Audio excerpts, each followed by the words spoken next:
네, 오늘 주시는 말씀 함께 읽겠습니다.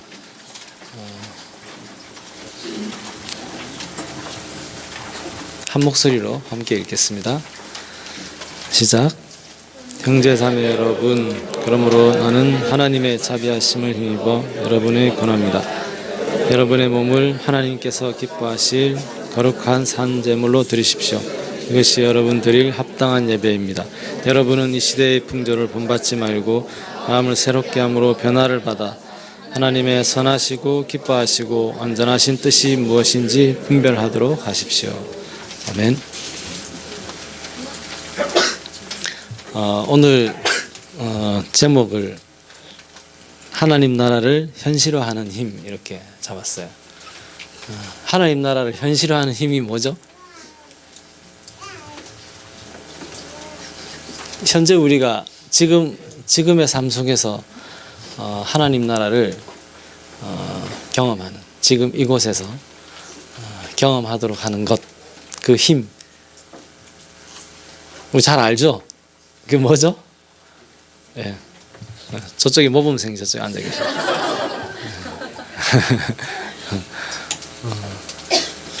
성령이죠.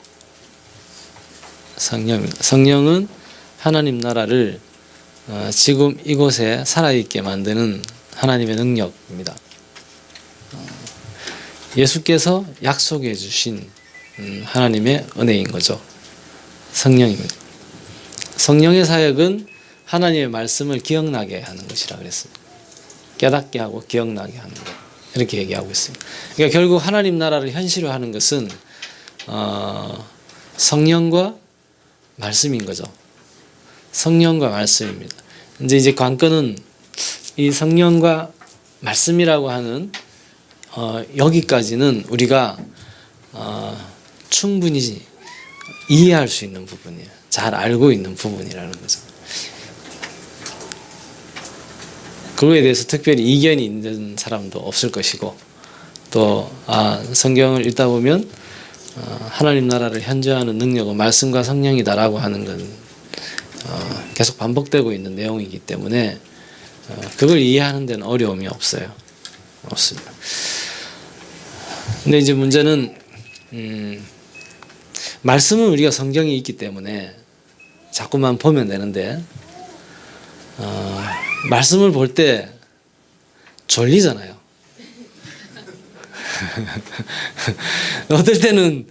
어떨 때는 우리를 확 깨어있게 만드시는데 어떨 때는 똑같은 본문이 졸리기도 하시잖아요. 그리고 이 고등학교 3학년 때 읽는 성경이랑 취업을 앞두고 읽는 성경이 이렇게 하시는 말씀이 많이 달라지거든요. 하나님은 사랑이시라 그러는데 이제 막 연애를 시작할 때 읽는 사랑, 하나님의 사랑과 시련을 당하고 나서 사랑이 변하는 거야 라고 외치고 있는 상황에서 이제 대하는 사랑이라고 하는 건 다르잖아요. 그 말씀은 끊임없이 새로운 말씀을 우리의 정황과 관련해서 하고 계시는 거죠. 그럼에도 불구하고 성경이 하나님의 말씀일 수 있는 것, 내가 졸고 있음에도 불구하고 하나님의 말씀일 수 있는 것, 그 권위를 우리가 인정하고 따르고 할 수 있는 그 권위는 어디서 오는 거죠? 그건 어디서 오는 건가요? 쉽게 얘기해서 성경의 권위는 어디서 오는 거죠? 성경이 하나님의 말씀이라 그러는데 그 하나님의 말씀인 성경의 권위는 어디서 오는 거냐라는 거예요. 네? 여러분들이 성경이 하나님의 말씀인 걸 믿으시죠? 그래서 우리 삶의 모든 삶의 기준이 되고 지침이 된다는 걸 믿으시죠? 그래서 근데 그런 권위를 어떻게 해서 그 권위를 갖게 되는 거죠? 그 성경이?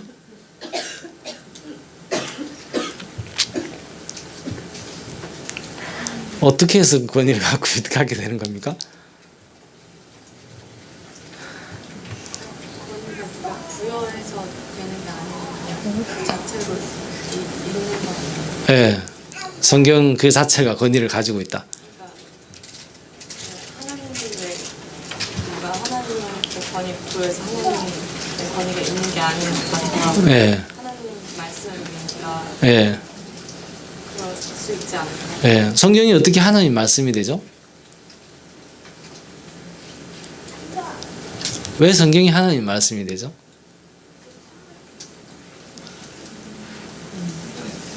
성경이 그렇게 나왔으니까. 우리가 여러분들 우리가 성경의 권위를 이제 인정할 때 성경이 무엇으로 기록되었다 그러죠? 예? 그렇죠. 하나님의 영감으로 기록되었다. 그러니까 기록되는 성경이 기록되는 사건에 하나님의 영이 함께 하셨기 때문에 그렇다라고 우리가 고백하고 있는 거죠. 성경이 또 그렇게 이 글은 하나님의 감동으로 된 것이다. 하나님의 영으로 된 것이다. 이렇게 하기 때문에 우리가 그걸 믿는 거죠. 그래서 그러니까 그 성경의 권위는 하나님의 영에 있는 거예요. 하나님의 영으로 기록되었다라는데 권위 원천이 있는 거죠. 그래서 근데도 졸리잖아요. 하나님의 영으로 기록되었으면 내가 읽을 때 졸음을 이기셔야 되는데 졸리거든요. 그래서 우리가 성경을 읽을 때 어떻게 기도하고 읽죠? 막 이렇게 성경 이렇게 잘 괜히 안 믿고 싶을 때도 생기고 막 그러잖아요. 그래서 그 뭔 말인지 모르는 경우도 생기고 번역본 보면 또 다르게도 막 서로 돼 있고 그래서 그럼에도 불구하고 내가 그 성경을 읽으면서 성경이 어떻게 기록되었느냐는 우리가 고백이 된 거고 성경이 그렇게 증언이 되어 있고 그럼 이제 그 다음에 우리가 성경을 읽을 때에 또 중요한 고백을 하죠. 그 고백이 뭐죠? 예.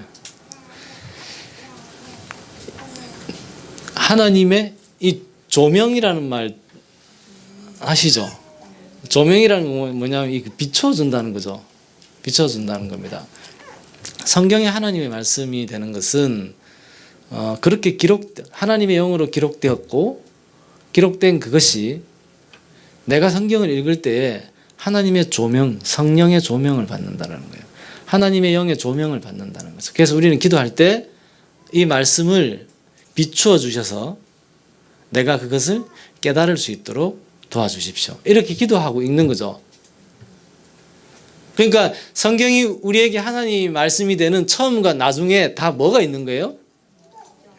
성령이 있는 거예요. 하나님의 영이 있는 겁니다. 하나님의 영, 성령과의 사귐과 교감이라고 하는 것이 성경을 대하는 처음과 나중을 규정해요. 근데 왜 이 얘기를 제가 이제 굳이 확인하려고 드렸냐면요. 이제 우리 현실이 보면 성령이 액세서리가 되어 있거든요. 그러니까 성령이 우리 삶에 무엇을 설명하는지 아무것도 설명하는 게 없는 신앙의 문화들이 많이 있다는 거예요. 한번 잘 생각해 봅시다. 성령이 여러분들에게 지금 우리에게 성령이 뭘 설명하는 건가? 실제 우리가 그냥 개념적으로 갖다 붙이는 거 이외에 성령을 우리는 어떻게 경험하고 어떻게 우리 안에의 사귐 속에 성령의 사귐을 경험하고 어떻게 하는 거죠? 성령 하면 떠오르는 게 뭐가 있습니까? 그러니까 우리 실제 일상에 그 이제 20세기 신학자들이 19세기까지의 신학은 성령론을 상실하는 시대 신학이었다 이렇게 얘기를 해요. 앞으로 20세기 신학은 이제 20세기 신학이라는 전망은 해놨는데 20세기에 너무 급한 일이 많았어요. 전쟁, 제국주의, 전쟁, 식민지 착취, 그래서 또 전쟁, 냉전 이런 것들로 우리 사회가 이 인류 전체가 너무 홍역을 앓으면서 하나님에 대해서 진지하게 성찰할 기회를 못 가졌어요. 근데 돌이켜 보니까 그 과정이 하나님을 간절히 찾게 만드는 또 현실이 되기도 했어요. 하나님을 배제한 인간의 계몽 이성의 파국을 본 거거든요. 인간의 이성이 계몽이 되면, 인간의 이성이 깨어나게 되면 신이 없이도 충분히 아름다운 세상을 만들 수 있다라고 하는 것이 근대 이성이 가지고 있는 꿈이었죠. 꿈이었습니다. 20세기가 시작하면서 가장 똑똑한 사람들은 대부분 다 유럽 사회의 새로운 문화적 흐름, 요즘 말로 상당히 이렇게 자유로워져 있는 문화적 현상에 대해서 반발심을 가지고 독일에 깨어 있는 지성인들이, 깨어 있는 청년들이 유럽 사회를 회복하고 전 세계를 회복하기 위해서 깨어 있는 이성이 필요하고, 그 이성을 담보하는 주체들이 게르만이고, 그 게르만의 지도자 하이 히틀러, 이렇게 선택한 거거든요. 이 히틀러는 총칼로 권력을 잡은 사람이 아니에요. 아니고 유럽 사회에 19세기 말 20세기 초기에 유럽 사회에 무질서를 지탱시켜 줄 수 있는 새로운 희망으로 계몽이성의 최상의 선택을 받은 사람이었어요. 당시 철학자 가운데 가장 뛰어난 철학자들도 히틀러를 그런 절대이성의 현원으로 이해를 했거든요. 과학자들도 마찬가지입니다. 당시 유명한 물리학자들 대부분 다 그 권역 속에 있었죠.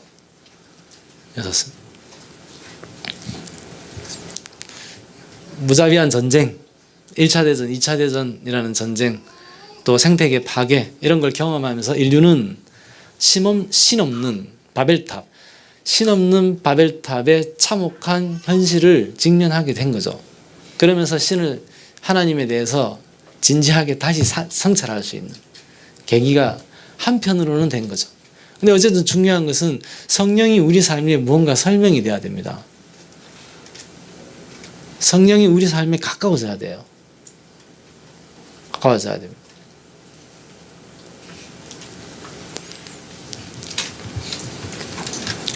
성령 그러면 떠오르는 건 뭐가 있습니까?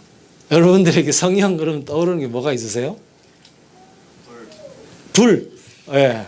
뜨거운 분이시네요. 그래서 또 뭐가 있습니까? 예? 은사. 그렇죠. 맞아. 은사. 또 어떤 게 있습니까? 열매. 성령의 열매들. 그래서 또 진리. 그렇습니다. 진리를 깨닫게 하는 거거든요. 깨닫게 하신다 그러니까. 또 보혜사. 누가 보혜사라고 하셨어요? 네, 가까이 왔습니다. 듣고 싶어 하는 대답. 가까이 왔습니다. 보혜사의 뜻이 뭐죠? 옆에서 도우시는 분이에요. 그래서 성령이 액세서리처럼 되어 있기 때문에, 액세서리처럼 된다는 건 뭐냐면 굳이 붙이지 않아도 되는 겁니다. 그러니까 그냥 뭐 이런저런 예쁘게 보이려고 붙이는 거죠. 예, 그런 거예요. 액세서리는 갖다 붙여서 표현하면 좋고, 아니면 굳이 없어도 내 삶을 설명하는데 아무 상관이 없는 개념이 돼버린 거예요. 근데 예수님은, 성경의 권위 자체의 시작과 나중을 성령으로 얘기하고 있고, 예수님도 내가 가는 것이 너희에게 유익이다. 내가 간다 그러니까 제자들이 막 불안해 하거든요. 근데 두려워하지 마라라고 해서 요한복음 12장부터 길게 뭐에 대한 설명을 하시냐면 성령에 대한 얘기를 하세요. 내가 가는 것이 너희에게 유익인 이유는 내가 보혜사를 보낼 것이기 때문이다. 이렇게 얘기하는 겁니다. 성령이 오신다라는 거예요. 성령이 오시는 것이 우리에게 이제 앞으로 예수 그리스도를 믿고 따라가는 하나님 나라의 백성으로서 살아가는 사람들에게 가장 근본이 되는 삶의 조건이에요. 근데 이게 우리에게 굉장히 모호해져 버리는 거예요. 그러니까 성령으로 말미암아 만들어지는 신앙 공동체의 고유한 질서와 문화가 생성이 안 되니까 뭐만 하면 자꾸만 세상에서 지혜를 빌려오게 되는 겁니다. 교회가 어떻게 일치할 수 있냐? 일치하는 것을 성령으로 말미암는 일치를 경험할 일이 없으니까, 그러면 교회가 어떻게 일치하지? 교회가 어떻게 질서를 잡지? 라고 하는 걸 어떻게 풀 수 있습니까? 국가가 어떻게 했지? 그렇게 찾는 겁니다. 국가라고 하는 대표되는 사회적 조직이 그 조직의 내적인 일치와 질서를 어떻게 구현하고 있지? 그렇게 찾아가는 거예요. 그러니까 교회개혁 운동의 중심이 민주적 정관 이런 개념들이 등장하기 시작하는 거예요. 어제 말씀드린 것처럼 이런 게 진보적 세속화라고 말씀드린 거예요.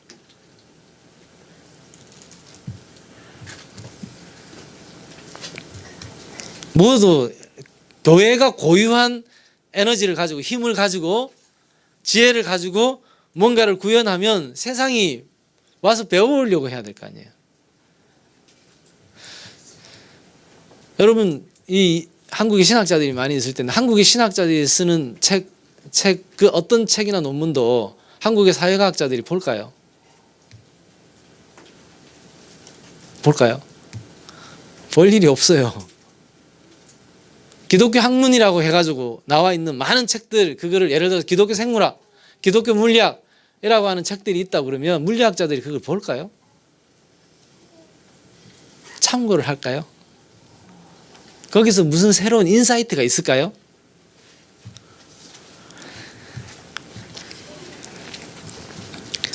말씀 성경이 우리에게 주고 있는 소중한 지혜들과 성령을 통한 지혜들이 우리에게 고유하게 우리의 삶의 문화로 축적이 되어야 됩니다.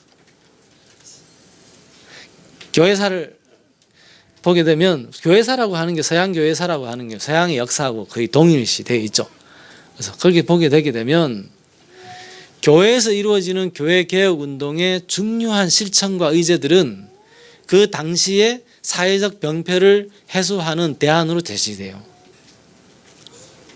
그렇게 맞물려 갑니다. 우리 사회의 병폐를 해소하고 우리 사회의 희망을 제시하는 그 방법론, 지혜, 철학 또는 그 실천의 경험들, 역사 이런 것들을 신앙 공동체에 와서 사람들이 물으려고 해야 된다는 겁니다. 성령과 말씀으로 우리의 고유한 삶의 양식을 만들어내지 못하게 되게 되면 교회 교인들이 늘 수는 있으나 교인들의 삶의 현장 속에서 그 현장에 함께 있는 주변의 사람들이 그 교회 교인들이 신앙 공동체 구성원들이 하고 있는 어떤 일에 대해서 묻지는 않아요. 물을 일이 없는 거죠. 왜냐하면 자기들이 하는 걸 배워 가지고 하고 있으니까 어설프게 볼 일이 없는 거죠. 전주에서 그 시민사회 운동 하시고 또 오랫동안 지역 운동 하시고 하는 여러 단체 활동가 대표하시는 분들, 이사하시는 분들 이런 분들 이렇게 모여가지고 한 차로 저희 홍천에 한번 방문한 적이 있어요. 방문했는데 방문하시고 이제 대부분 그분들이 하시는 일들이 사회적 기업 협동조합 이런 것들을 주도적으로 하시는 분들이에요. 관과 함께해서 뭔가를 해나가고 여러 가지 단체들 우리가 잘 알고 있는 시민사회 단체들 그래서 그 전국 조직의 지역 단위에서의 활동들을 다 하고 계시는 분들 이런 분들이 이렇게 함께 오셨는데 그게 목사님들도 계시고 막 그랬는데 다 관심이 뭐냐면 그래서 그거예요. 사회적 기업과 협동조합을 어떻게 교회가 그걸 어떻게 정언할 거예요? 어떻게 그거를 이렇게 프로그램화할 것인가? 어떻게 그것을 프로젝트화해서 만들어 갈 것인가?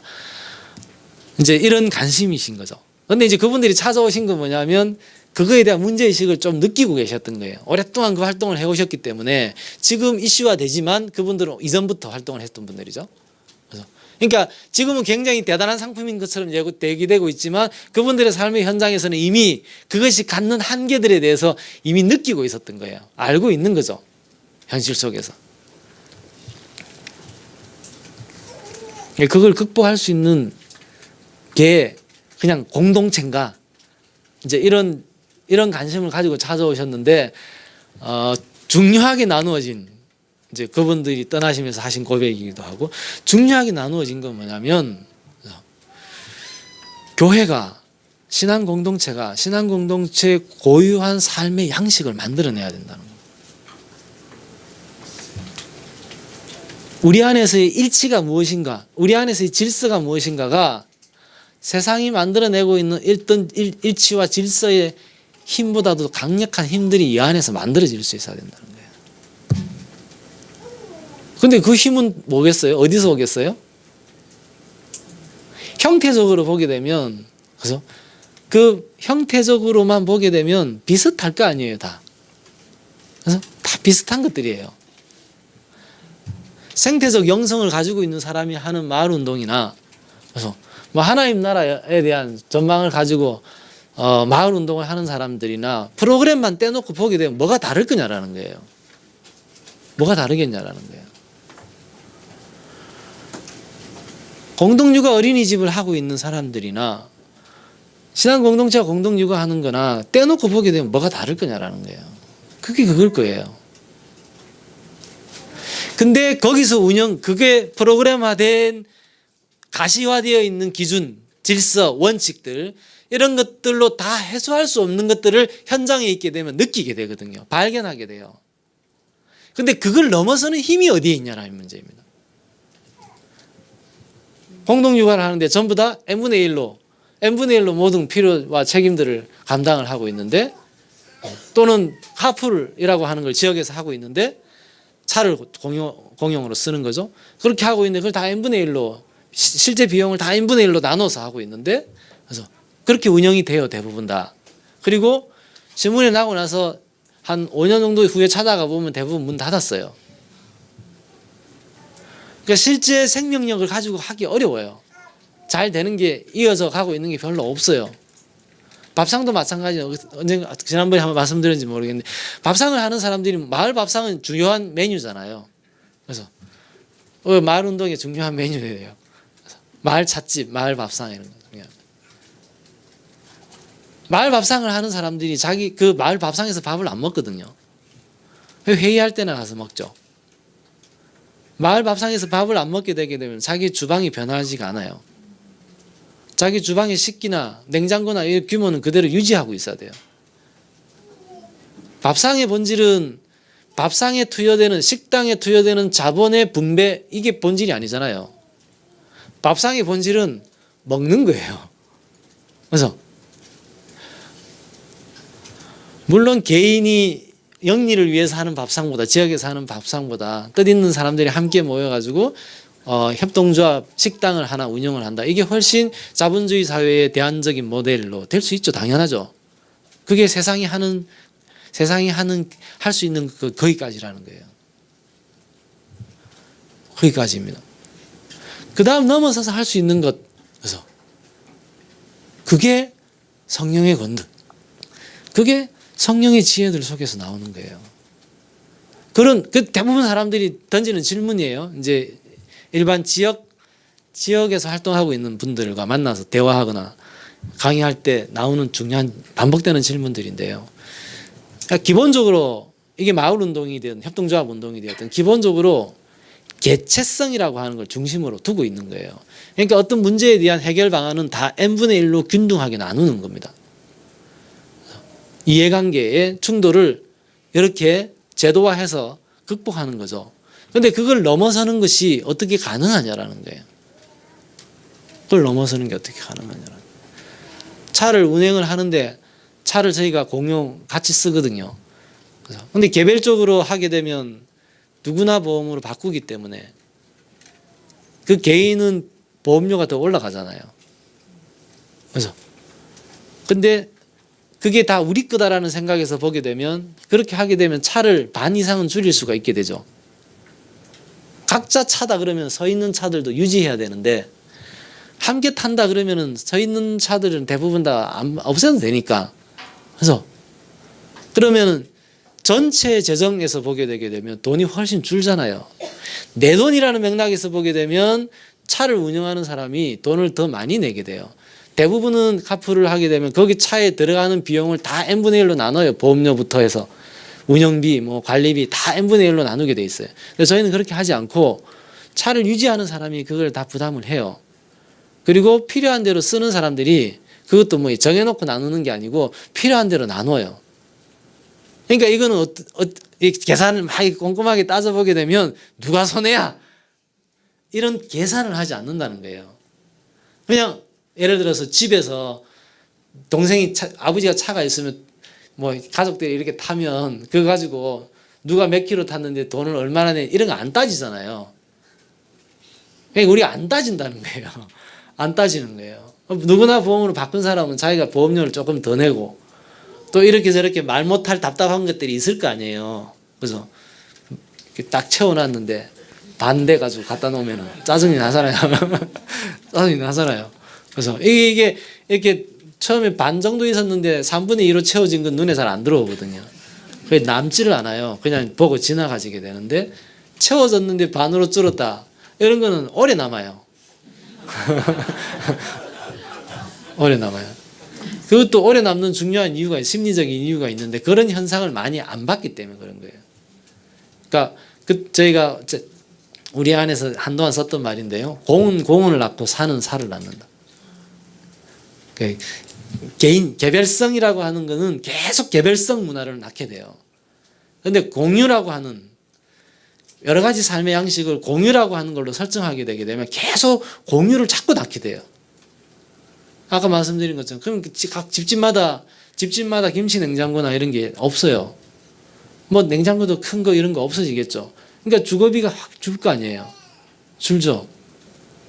부모님 뭐 시골에서 올라오시면은 자기 집 거실에서 대접하는 게 아니라 밥상에서 대접하고 마을 찻집에 가서 차 마시고 그러면 밥상에서 밥 먹는 동안에 얼마나 많은 새로운 아들 딸들이 있어요. 우리 애가 서울 와가지고 이 박학박한 세상에 이런 애들이랑 이런 사람들이랑 같이 어울려 살고 있구나. 얼마나 위로가 되겠어요. 얼마나 위로가 되겠냐. 그래서 애기들이 같이 커가고 있는.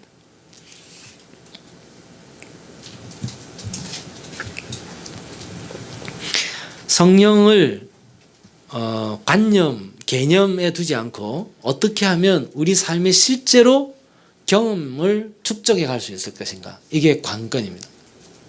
이게 관건이에요. 성령이 우리 일상으로 들어오지 않게 됐을 때 기본적인 교회에서 성령을 인식하는, 성령을 만나게 되는 계기는, 생각하게 되는 계기는 대부분 은사들과 관련되죠. 은사들과 관련돼. 뭐 교회에서 성령에 대한 얘기를 들을 때 은사라고 하는 것과 늘 연관해서 주로 많이 듣게 된다는 겁니다. 방언의 은사는 방언을 받은 사람이 경험하는 거죠. 가르치는 은사는 가르치는 은사를 받은 자에게 경험되는 겁니다. 축사의 은사는 축사의 은사를 받은 사람에게 경험되는 겁니다. 근데 성령을 받은 모든 사람이 경험하게 되는 게 있습니다. 그게 뭘까요? 성령을 받은 모든 사람에게 경험되는 게 있습니다. 그게 뭘까요?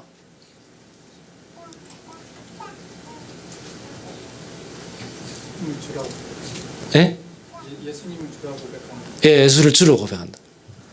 예수를 주로 고백하게 되죠.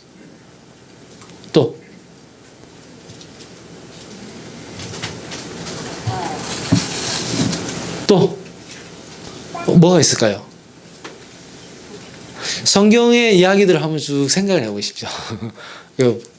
성경에서 성령을 받으면 무슨 일이 벌어지지? 이걸 한번 잘 생각해 보라는 거예요. 이적적 사태는 이제 우리가 지금 확인한 거니까 이걸 빼고 우리 일상의 문제와 관련해서 무슨 일이 벌어지는 건가? 어떤 일이 생기는 건가? 예? 예, 소유를 함께 나눈다. 여기서 이제 본질은 자기 것으로 생각하지 않는다는 게 중요한 겁니다. 개체성의 문제입니다. 자기 것으로 생각하지 않았다. 자기 것으로 생각하지 않으면 내가 재물을 같이 모아서 쓰나 개별적으로 관리하나 차이가 없어져요. 차이가 없습니다. 그 다음 또 어떤 변화가 생기죠? 가치관에 생각의 변화가 생깁니다. 그래서 중요한 얘기죠. 그래서 또 어떤 게 있을까요?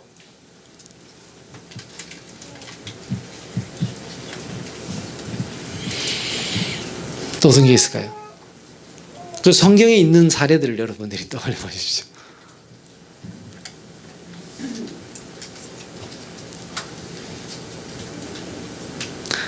성령이 하시는 가장 중요한 사역이 뭐죠? 예? 아까 우리 예수를 주로 고백한다라고 하는 것, 그거는 명제를 두고 얘기하는 거 아니겠죠? 왜냐하면 그거는 마귀도 예수가 주라는 것을 얘기할 수 있으니까.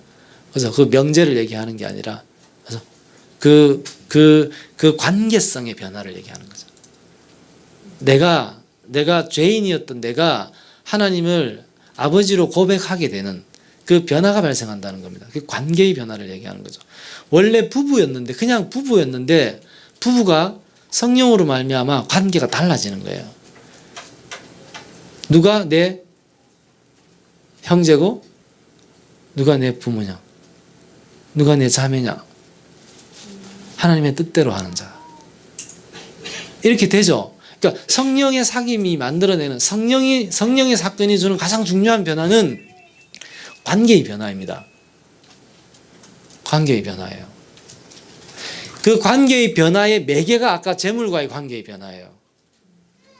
재물과 관계 맺는 게 다른 게 내 거라고 하는 그 재물과 내 관계가 그거는 내 것, 내가 소유하는 것이라는 관계에서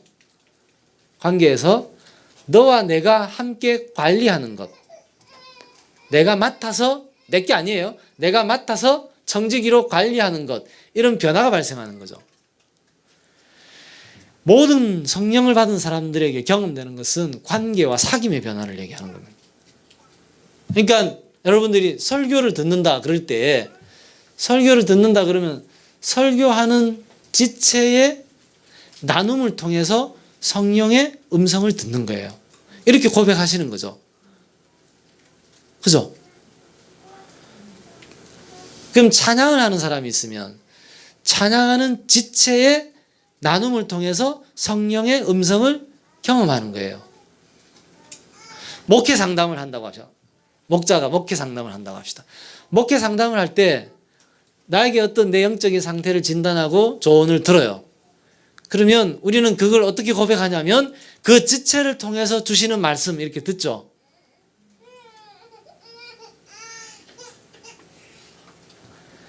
성령은 지체들과의 사귐 속에서 역사하시는 분이에요. 근데 이제 문제는 뭐냐면 왜 우리가 이렇게 멀게 느끼냐면 그 지체가 너무 제한적인 거예요. 설교하는 지체, 찬양하는 지체, 대표기도하는 지체, 상담하는 지체. 그럼 또 어떤 지체가 있어요? 또 어떤 지체와의 사귐이 있죠?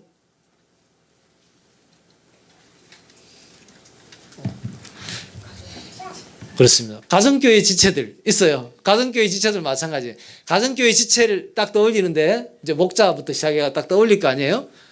근데 떠올리면서도 또 어떤 사고틀에 갇히게 되냐면 목자들이 가정교회가 모여가지고 같이 예배할 때 같이 기도할 때 이렇게 제한된 틀로 자꾸 떠올리는 거예요.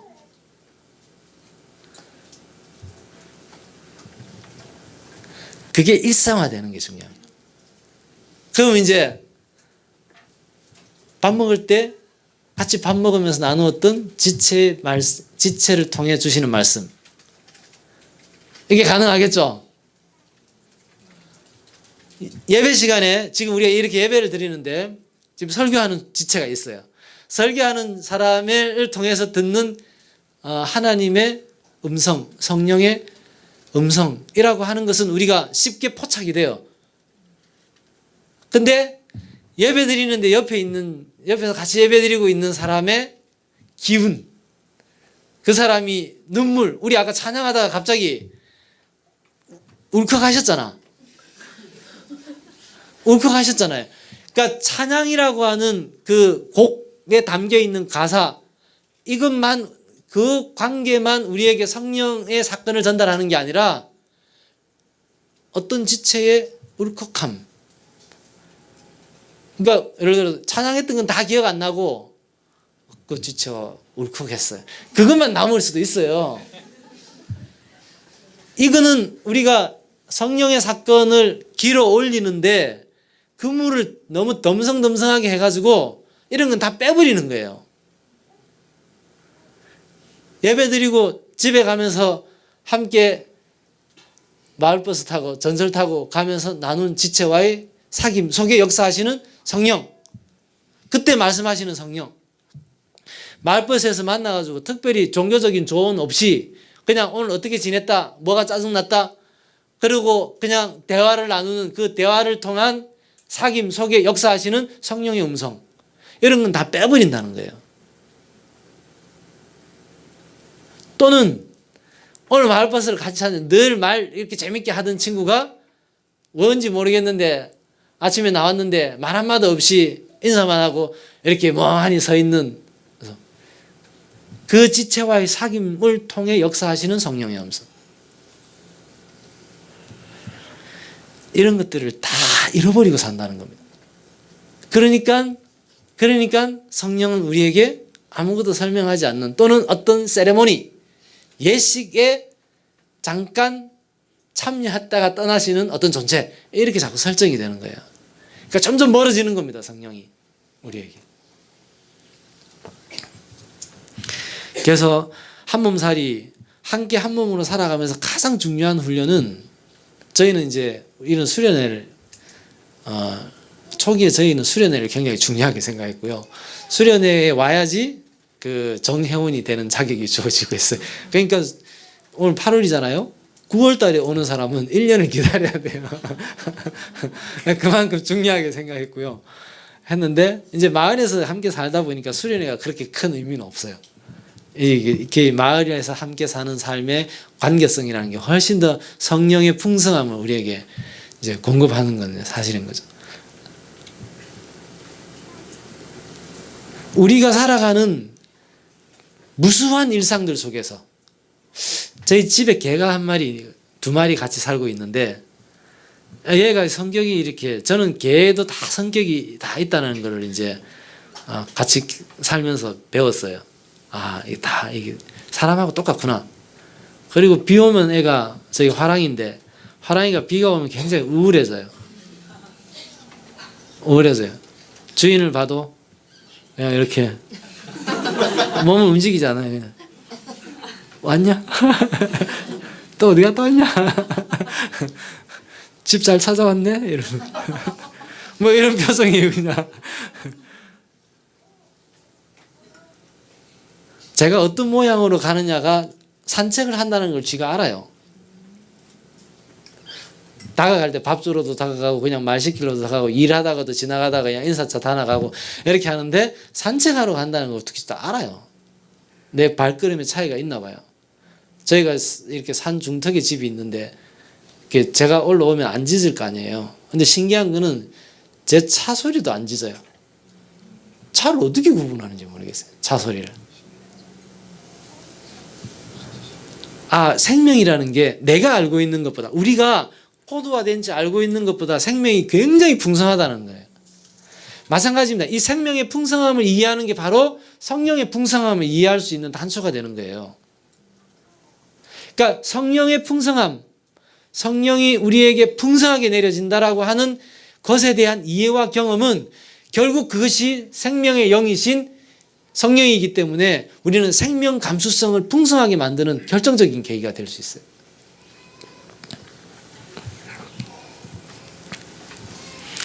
오늘 우리 본문에는 세상을 본받지 마라, 이 세대를 본받지 마라, 이렇게 얘기합니다. 우리 어제 얘기했던 주제입니다. 본받지 마라, 회개해야 된다, 끊어야 된다, 떠나야 된다는 거였죠. 본받지 마라, 마음을 새롭게 함으로 변화를 받아라, 이렇게 얘기합니다. 이 거듭남을 얘기하죠. 성령의 사역 가운데 가장 중요한 게 거듭남이에요. 거듭남, 성령으로 거듭난다, 이렇게 얘기하죠. 성령으로 거듭나요. 거듭나게 하시는 역사를.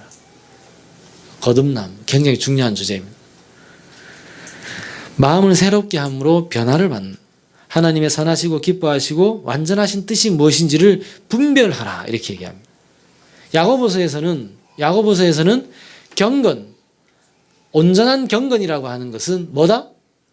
고아와 과부를 환난 가운데 돌아보고, 이게 주로는 이제 우리가 사회성교에 관심 있는 사람들이 야고보서 요 구절에 대해 집중을 많이 하죠. 이것과 함께 그 다음 구절이 중요합니다. 그래서 고아와 과부를 환난 가운데 돌아보고, 그 다음 뭐죠? 자기를 지켜 세속에 물들지 않는다. 세속에 빠지지 않아야 된다. 로마서에서 영적 예배, 거룩한 산제사에 대한 얘기, 또 야고보서에서 경건에 대한 얘기는 똑같은 얘기를 하고 있어요. 똑같은 긴장점을 설정하고 있는 겁니다. 그게 뭐냐면 세상에 물들지 않는 겁니다. 그리고 거듭나, 변화를 받아 그 다음이 중요한 거죠. 분별하는 겁니다. 분별을 하려면 분별이라고 하는 작업, 이 분별이 굉장히 중요합니다. 말세에 사모해야 할 은사로 뭘 요구하시죠? 말세에 어떤 능력을 받을 수 있도록 기도해라 이렇게 얘기하시죠. 뭐죠? 분별입니다. 분별. 영분별이라고 그랬어요. 분별입니다. 여러분 지혜와 명철이라는 말을 쓰잖아요. 지혜, 명철 뭐가 다르죠? 시편에 보게 되면 잠언, 전도서 이런 데 보게 되면 엄청 많이 나오는데 막 섞어서 쓰기도 하고 그래서 섞어서 번역되기도 하고 또 나누어서 번역되기도 하고 그래서 지혜와 명철이 뭐가 다르죠? 우리 국어 선생님 계십니까? 안 계세요? 국어 선생님한테 이런 걸 묻는 건 결례입니다. 그럼 한문 선생님 계세요. 지혜와 명철이 뭐가 다르죠? 그냥 대충 느낌만 얘기해 보세요. 느낌 있으신 분. 아, 멋있는 구분입니다. 네. 좀 생각해 볼게요. 네. 좋은 얘기이신 것 같습니다. 지혜는 지금 보는 거 명철을 좀 앞에 이렇게 아, 좋습니다. 저는 이렇게 제가 생각했던 답이 아니라도 전 이렇게 생각 많이 합니다. 이 집 두 분 하신 얘기 아마 제가 집에 가면서 생각 많이 할 겁니다. 제가 생각 안 해본 거는. 또? 지혜는 잘 모르겠는데 명철은 예.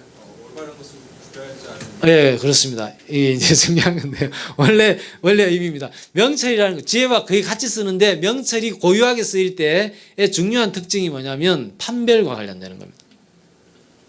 분별과 관련돼요. 그리고 명철이라는 단어 제가 밝을 명자, 밝을 철자를 써요. 밝고 밝은 거예요. 밝고 밝은다 이렇게 얘기합니다. 분별과 관련되는 겁니다. 분별하는 거. 판별하는 거, 분별하는 거 관련됩니다. 그러니까 우리는 우리 삶에 세상과 우리의 삶이, 우리의 생각과 세상의 생각이 막 섞여 있거든요. 섞여 있어요. 그리고 이거는 소위 이제 보통은 깨달음을 강조하는 사람들이 가르치는 내용 가운데 인간이 고뇌, 고통, 미망에 빠지는 중요한 게 분별지 이렇게 얘기를 해요. 그때 얘기하는 분별지와 지금 명철은 달라요, 성격이. 이때 전자의 분별지라고 하는 건 뭐냐면 두 개를 실체적으로 나누는 걸 설정하는 거예요. 선과 악을 나누는 거, 이거 분별지라고 그래요. 인간이 그런 분별지 때문에 인간이 고통에 빠져들기 시작했다. 이제 이렇게 주로 가르쳐요. 얘기를 합니다. 근데 지금 얘기하는 분별이라고 하는 것은 그 얘기했던 실체적으로 나누어지는 것으로서의 분별을 얘기하는 게 아니라 혼재되어 있어요. 끊임없이 혼재되는, 이건 딱 나눠질 수 있는 게 아니에요. 끊임없이 혼재되어 있는데 그 순간순간 매번 어떤 힘, 이제 이렇게 힘의 역관계를 생각하시면 될 것 같아요. 지금 예를 들어서 지금 밝잖아요. 밝은데 이거 불을 끄면 어두워지죠. 그 어둠이 어디서 온 거죠? 어둠이 어디서 왔습니까? 예. 네. 그럼 불을 켜면 밝아졌어요. 그 빛은 어디서 왔습니까? 한전에서 왔죠. 빛은 한전에서 왔습니다. 그럼 이제 한전빛 말고 지구에 있는 빛. 그래서 북반구, 남반구 빛이 달라요. 어둠 막 서로 달라요. 뭐에 의해서 결정되죠? 있죠. 여기서 재밌는 게 이제 발견이 되는 겁니다. 어둠과 빛의 중요한 속성의 차이가 있는 거죠. 빛은 오고 가는 게 분명합니다. 빛은 원천이 분명하다는 거예요. 그런데 어둠은 오고 가는 게 없어요. 요한복음 1장에 보게 되면 이 빛과 어둠의 속성을 가지고 요한복음 서론이 기록되고 있어요. 그리고 요한복음만이 아니라 거의 대부분의 인류 고대의 지혜 문헌들은 대부분 다 그 지혜의 궁극적인 가르침을 얘기할 때 빛과 어둠을 활용을 해요. 차이는 빛과 어둠을 완전히 실체적으로 나누느냐, 빛과 어둠을 하나의 힘의 역관계로 이해하느냐에 큰 차이가 있어요. 전자를 이원론이라 그러고 후자를 일원론이라 그러는 거예요. 빛이라고 하는 것은 빛의 자녀는 그렇기 때문에 빛의 자녀는 계속 빛을 받아야 빛의 자녀가 되는 겁니다. 우리가 말씀과 성령으로 끊임없이 매번 하나님과 함께 하려고 하는 빛을 받는 작업들을 하는 거죠. 근데 내가 내 삶이 어둠으로 가는 것은요, 가만히 있으면 어둠으로 가버려요. 노력을 하고 감성과 이성의 노력들, 집중들 이런 것들이 지속될 때 빛의 자녀로서의 빛을 계속 공급받는 건데, 어둠이라고 하는 것은, 내 삶에 어둠이 지배한다는 것은 내가 의지하지 않아도, 내가 감성을 동원하지 않아도 가만히 있으면, 아까 얘기했던 그 노력, 빛을 받는 그 노력이 중단이 되면 어둠의 지배를 받는 거예요. 그래서 성경이 재밌는 게 사단을 뭐라고 표현해요? 사단을 뭐라 그래요? 공중권세 잡은 자, 이렇게 얘기하는 겁니다. 공중권세 잡은 자다. 공중권세를 잡고 있어요. 그래서 거기서 이 공중권세 잡은 자로에서의 해방적 실천이 있지 않으면 그냥 어둠인 거예요. 깨어 있어야 할 이유가 여기 있는 겁니다. 그래서 계속 깨어 있어라, 깨어 있어라. 귀 있는 자는 들을지어다, 귀 있는 자는 들을지어다. 분별의 문제와 관련해서 분별력을 키우는 중요한 작업이 뭐가 있을까요? 분별하는 능력을 키워야 되는데, 성령을 통한 분별의 능력이라고 하는 게 우리에게 주어지게 되고, 주어지는 가운데 우리는 어떤 훈련의 과정들을 통해서 그 분별의 역량들을 키워갈 수 있겠죠. 우리가 키워갈 수 있는 분별의 역량 중에 대표적인 게 뭐가 있을까요? 우리는 어떻게 분별력을 키워갈 수 있을까요?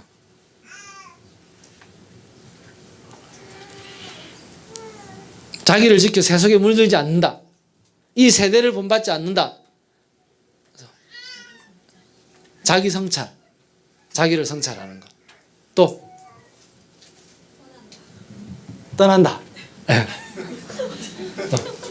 자기 일종의 자기 성찰과 맞물려 있는 겁니다. 떠난다라는 것은 나의 익숙한 삶에, 권세 잡혀져 있는 삶의 익숙함으로부터 나를 상대화시켜가지고 보는 거죠. 여러분 지금 한번 잠깐 해봅시다. 여러분 지금 강의를 듣고 계시죠? 설교를 듣고 계세요? 듣고 있는 여러분을 보세요. 한번. 강의를 들으면서 여러분은 강의를 듣고 있는 자기를 한번 보세요. 보실 수 있는 분 손으로 보십시오. 눈으로 보는 것만이 아니라 강의 듣고 있는 나를 생각할 수 있죠. 동시에. 그죠? 그러니까 바울이 얘기하고 있는 내 안에 또 다른 내가 있다는 걸 우리는 알아요. 조금만 차분하게 생각해 보면 내가 어떤 착한 일을 하고 있는데 이거 누가 보면 좋을 텐데 라고 생각하는 내가 또 있어요. 그래서 나쁜 일을 할 때 이거 보면 안 되는데 라고 하는 내가 있죠. 내가 그냥 앉아 있으면서 앉아 있는 나를 동시에 볼 수 있어요. 이런 게 신비로운가요? 하나님이 만드신 거예요. 이런 게 그냥 하나님이 이렇게 만들어 놓으신 거예요. 그런 게 자기 성찰임이죠. 그거를 명시적으로 자기 실천, 자기 일상을 명시적으로 그렇게 계속 가져갈 수 있는 것. 이거를 이제 일반인들은 자기 성찰이라고 표현한다면 우리가 표현하는 것, 그래서 그건 하나님과 동행한다라고 얘기하는 겁니다. 하나님의 눈으로 나를 계속 보면서 내가 내 삶을 살아가는 거예요. 하나님의 눈이, 그래서 바울이 재밌는 얘기예요. 내 안에 있는 또 다른 나가 있는데, 그래서 그 성령은 하나님의 법을 즐거워한다, 그렇게 얘기해요. 내 안에 있는 마음은 두 가지 마음이 있는데, 하나의 마음은 육신의 소욕을 향해 달려가는데, 하나의 마음은 하나님의 법을 즐거워한다, 이렇게 얘기를 하는 거예요. 그러니까 내 안에 있는 어떤 힘은 하나님의 법을 즐거워하는 거예요. 이게 있고, 바울이 얘기한 것처럼 내가 원하지 않는 것을 하기를 원하는 또 다른 힘이 나에게 또 존재하는 거죠. 그러니까 이런 것들을 이제 한 개인이 자기 삶을 이렇게 돌아보는 걸 성찰한다, 돌아본다, 이렇게 얘기하는 거죠. 이 훈련이 굉장히 중요합니다. 이 훈련. 기도를 하는데 여러분은 기도를 많이 하는데 이런 자기 성찰이 없는 기도를 하게 되면 기도가 자기 의가 돼요. 그래서 기도를 많이 하는 사람이 도대체 대화가 안 되는 사람들이 있어요. 그건 뭐냐면 자기 성찰이 없는 대화를 하고 있는 거예요. 그런 사람, 그런 경우는 이제 상담을 하거나 치유를 할 때 기도를 하지 않도록 가르쳐야 돼요.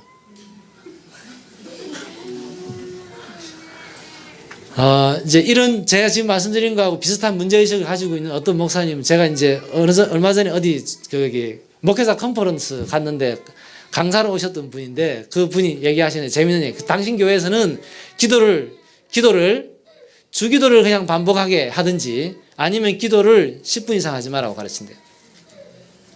그거 말만 떼놓고 여러분 받으시면 안 됩니다. 그 문제의식을 받으셔야 돼요.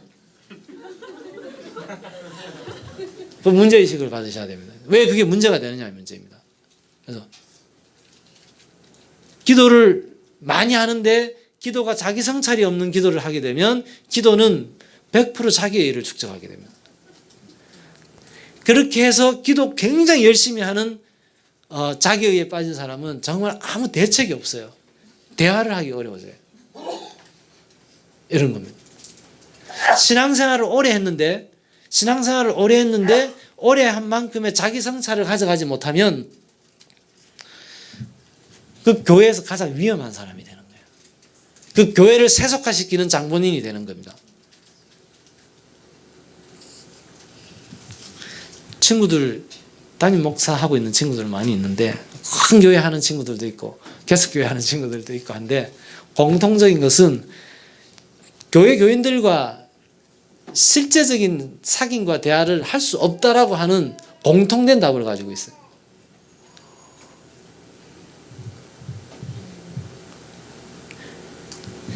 자기 성찰이 없는 기도와 자기 성찰이 없는 신앙 공동체의 끝은 그렇게 가게 돼 있어요.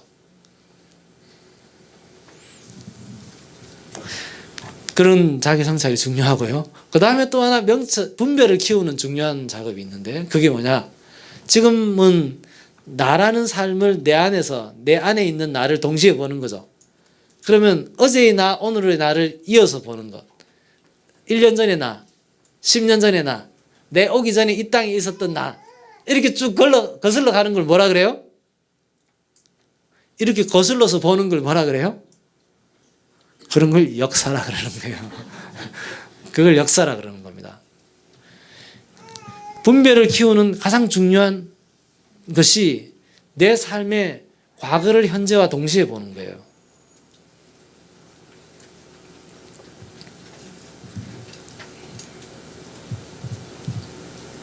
역사는 과거와 현재의 대화다. 예치카. 그게 중요한 겁니다. 역사를 몇 년도에 뭐가 있었다는 걸 외우는 것은 역사를 통해서 분별을 키운다는 것과 아무 상관이 없어요. 그거는 구글에서 다 알려줘요. 역사를 통해서 역사가 왜 중요하냐면 아까 자기 성찰이라는 것은 나를 일정 정도 공간화시켜서 보는 거고요. 나를 시간성 속에서 보는 것. 시간성 속에서 하는 성찰, 이게 역사입니다. 조선왕조 500년 희망이 단절이 됐어요. 여러분, 조선왕조 500년을 무시하면 안 돼요. 인류의 역사 가운데 한 제국이 500년을 간 제국이 많지 않아요. 그리고 조선은 완벽하게 성리학이라는 철학 체계를 가지고 정치 체제, 문화 체제를 다 구성했던 상당히 인위적인 조직이에요. 근데 그게 500년을 갔어요. 우리의 정신 문화를 굉장히 소중하게 생각해야 돼요. 성리학이 시작되었던 중국에서도 이 성리학이라고 하는 사유체계가 일상의 구체적인 삶의 체계로 뿌리 내리지 못했어요. 조선은 굉장히 특이한 그 성리학의 역사 속에서 보게 되면. 근데 조선 말기에 우리의 지식인들, 이 땅의 백성들이 직면한 현실은 그 500년 역사가 무너지는 거예요. 여러분, 500년 역사의 패러다임이 바뀐다고 한번 생각해 보십시오. 이거 엄청난 겁니다. 엄청난 거예요. 그래서 조선왕조 500년의 위기, 붕괴, 파국 앞에서 이 땅에 백성들은 희망을 어디서 찾을 것인가, 어디에 과연 희망이 있는가를 찾기 시작했어요. 그래서 조선왕조 500년 마지막에 보게 되면 19세기 중반 후반에 한국의 인류의 유래를 찾아보기 어려운 위대한 창조적 사상가들이 나와요. 그건 이 500년의 축적과 새로운 창조성이 결합된 성과이기 때문에 그래요. 항상 사상의 역사를 보게 되면, 문명이나 사상의 역사를 보게 되면 무언가가 막 축적돼 가지고 창조성이 꼽히는 게 아니라, 그래서 그 거대한 축적과 새로움이 만날 때 창조성이 꼽히는 거예요. 이 지점에서 필요한 가장 중요한 지혜가 바로 분별이에요. 명철이에요. 조선왕조 500년 위기를 넘어설 희망을 찾아 나선 운동들이 있었습니다. 그들은 당연히 500년 성리학, 그 성리학의 한계를 보고도 그들은 성리학으로 자기 세계관이 다 구성됐고 자기 세계 전체가 성리학으로 구축이 된 사람들이에요. 그래서 당연히 성리학이라는 걸 기반하겠죠. 그리고 성리학이라고 하는 것 자체가 불학에 대한 대안으로 유학에서 새롭게 창조된 거거든요. 그러니까 당연히 불학에 대한 새로운 조명이 이루어지겠죠. 새로운 조명이 일어납니다. 폐기되었던 불학이라고 하는 것, 불교, 불학이라고 하는 것에 대해서 새로운 주목이 등장하기 시작해요. 그리고 또 하나 중요한 것은 고려 말기부터 우리 지식인 사회에 집중적으로 자리 잡기 시작한 중요한 정신 문화가 있습니다. 뭘까요? 고려 말기부터 우리 지식인 사회에 집중적으로 자리 잡기 시작한 뭐가 있을까요? 조선을 개국한 사람들도 그래서 그 연장선상에 같이 있었던 사람들이죠. 그래서 단재 신채호 선생님은 조선 상구사라는 책을 쓰면서 이 조선의 역사 가운데 가장 안타까운 사건 중에 하나로 그래서 그 고려 말기와 조선 개국의 과정 속에 있었던 사건을 들어요. 지식인 사회에 뿌리 깊게 구조적으로 사대주의라고 하는 게 자리 잡기 시작해요. 고구려, 고려 이런 시대는 사대주의와 우리는 멀었어요.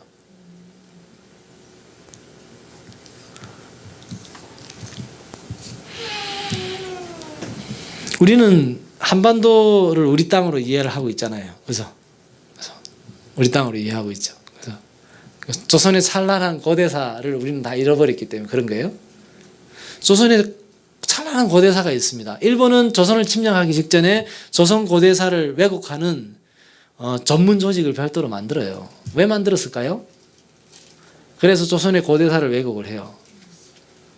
그리고 이렇게 하는 작업의 이유가 뭘까요? 조선은 위로는 중국, 아래는 일본의 원래 식민지 국가였다라는 겁니다. 임나인보 일본설 이런 것들입니다. 그러니까 무슨 말이냐면 일제의 침략에 대한 역사적 정당성을 확보하는 학문적 작업을 먼저 꾸준하게 해요. 우리 고대사의 일제시대 동안 우리 땅에 있었던 우리 고대사의 중요한 자료들, 정보들은 일본 천황 도서관에 지금도 갇혀 있어요.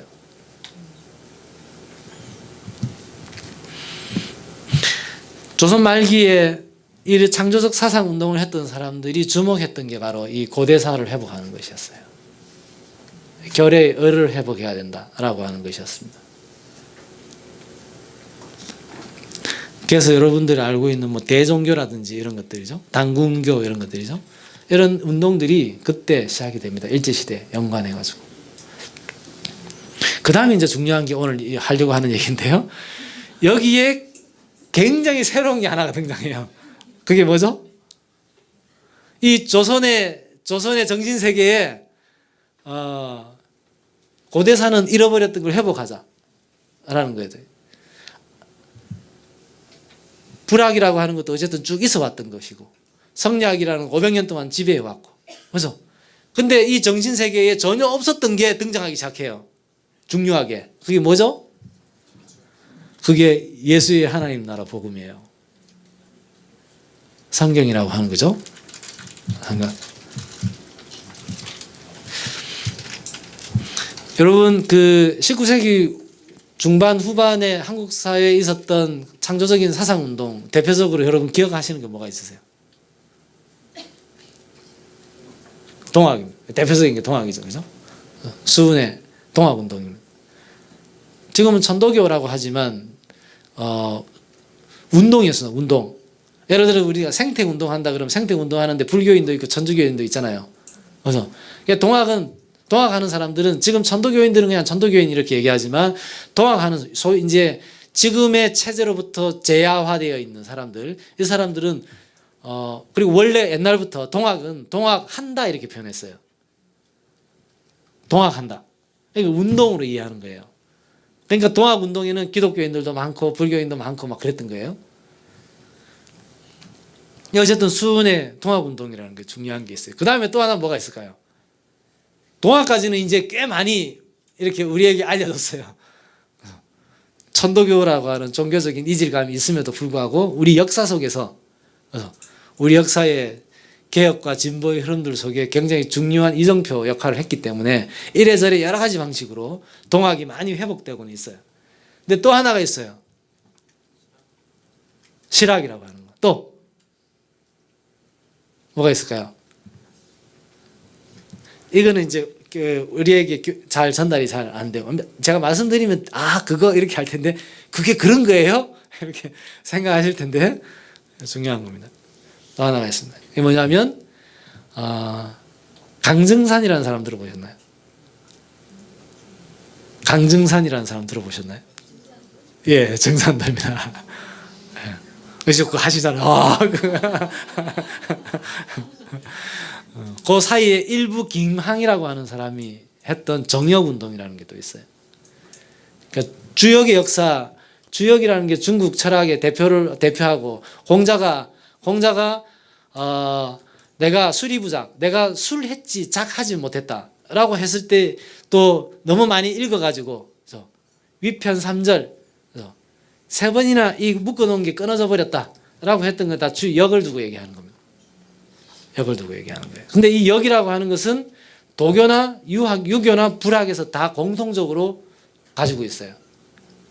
그러니까 우리가 생각할 때 주역은 굉장히 점치는 책으로 이해하지만 유학의 역사, 도학의 역사, 불학의 역사에서는 이 역이라고 하는 게 굉장히 중요합니다. 역도 주역만 있는 게 아니라 하나라, 은나라에도 역이 다 있었어요. 이거 지금 역은 주나라 역을 얘기하는 거예요. 주역, 그래서 주역 이렇게 얘기합니다. 근데 어쨌든 그 주역의 역사라고 하는 것은 유학, 불학, 도학의 역사를 통틀어서 공통된 경전과 같은 역할을 하는 건데 그 주역의 역사에 완전히 새로운 해석 체계를 만들어낸 사람이 김항이라고 하는 사람입니다. 그게 조선의 지식인이에요. 화상가입니다. 수은과 김항과 강증산은 같은 흐름들 속에 있어요. 그래서 이제 부정적으로 보면, 비판적으로 보게 되면 이 땅에서 생성된 자생 종교는 다 여기에 기초하고 있다고 생각하시면 돼요. 이건 이제 부정적으로 본다기보다 이제 다른 조선의 전통 종교의 맥락에서 보게 되면, 이제 부정적으로 보게 되게 되면 한국 교회에 태동한 모든 이단은 다 여기에 기초하고 있다고 생각하시면 돼요. 뭐 통일교 이런 건 마찬가지입니다. 통일교 원리강론이라고 하는 것, 그래서 통일교 원리강론을 만들기 전에 통일교 리더들이 한국에서 가장 대표적인 그 주역 학자를 모셔가지고, 이거는 2박 3일 하잖아요. 거기는 맨날 며칠을 했어요.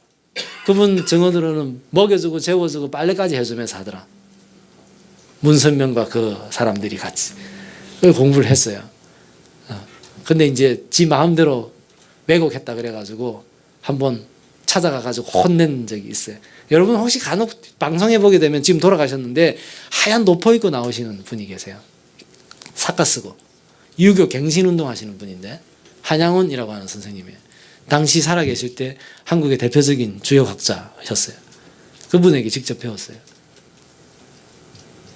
배운 사람들. 근데 이제 얘기하려고 하는 요는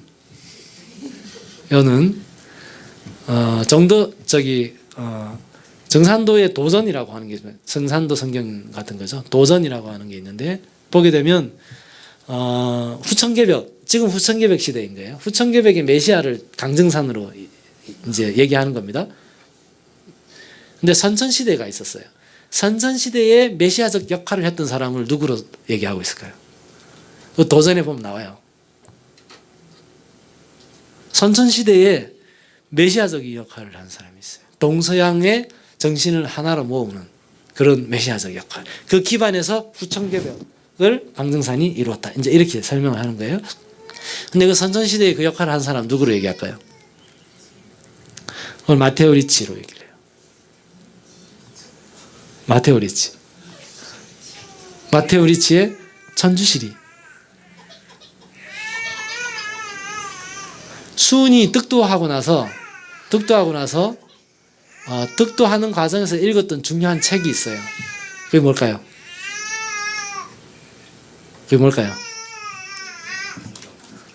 예? 성경책. 마테오 리치의 천주시리. 마테오 리치 천주시리라는 책은 어떤 책이냐면요. 이제 가상의 유학자와 선교사를 설정을 해요. 자기가 이제 선교사인 거죠. 선교사해서 유학자하고 선교사가 대화를 해요. 대화를 하면서 글이 진행이 돼요.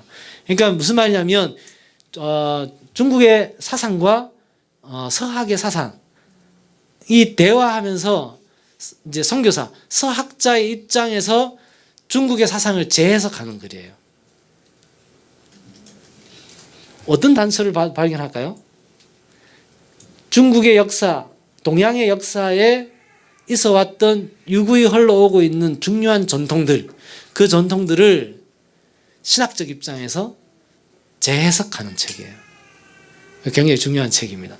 지금 우리가 읽으면 굉장히 신학적으로 신학적인 스펙트럼이나 이런 것들이 굉장히 좁고 그런 한계가 있지만 중요한 건 뭐냐면 그들이 이해했던 리, 태극, 기 그들의 세계 속에 익숙했던 개념들을 어떻게 우리의 교부신학자들이 이미 했던 말이다, 했던 말과 어떤 연관이 된다, 이런 것들을 쭉 설명해 주는 거예요.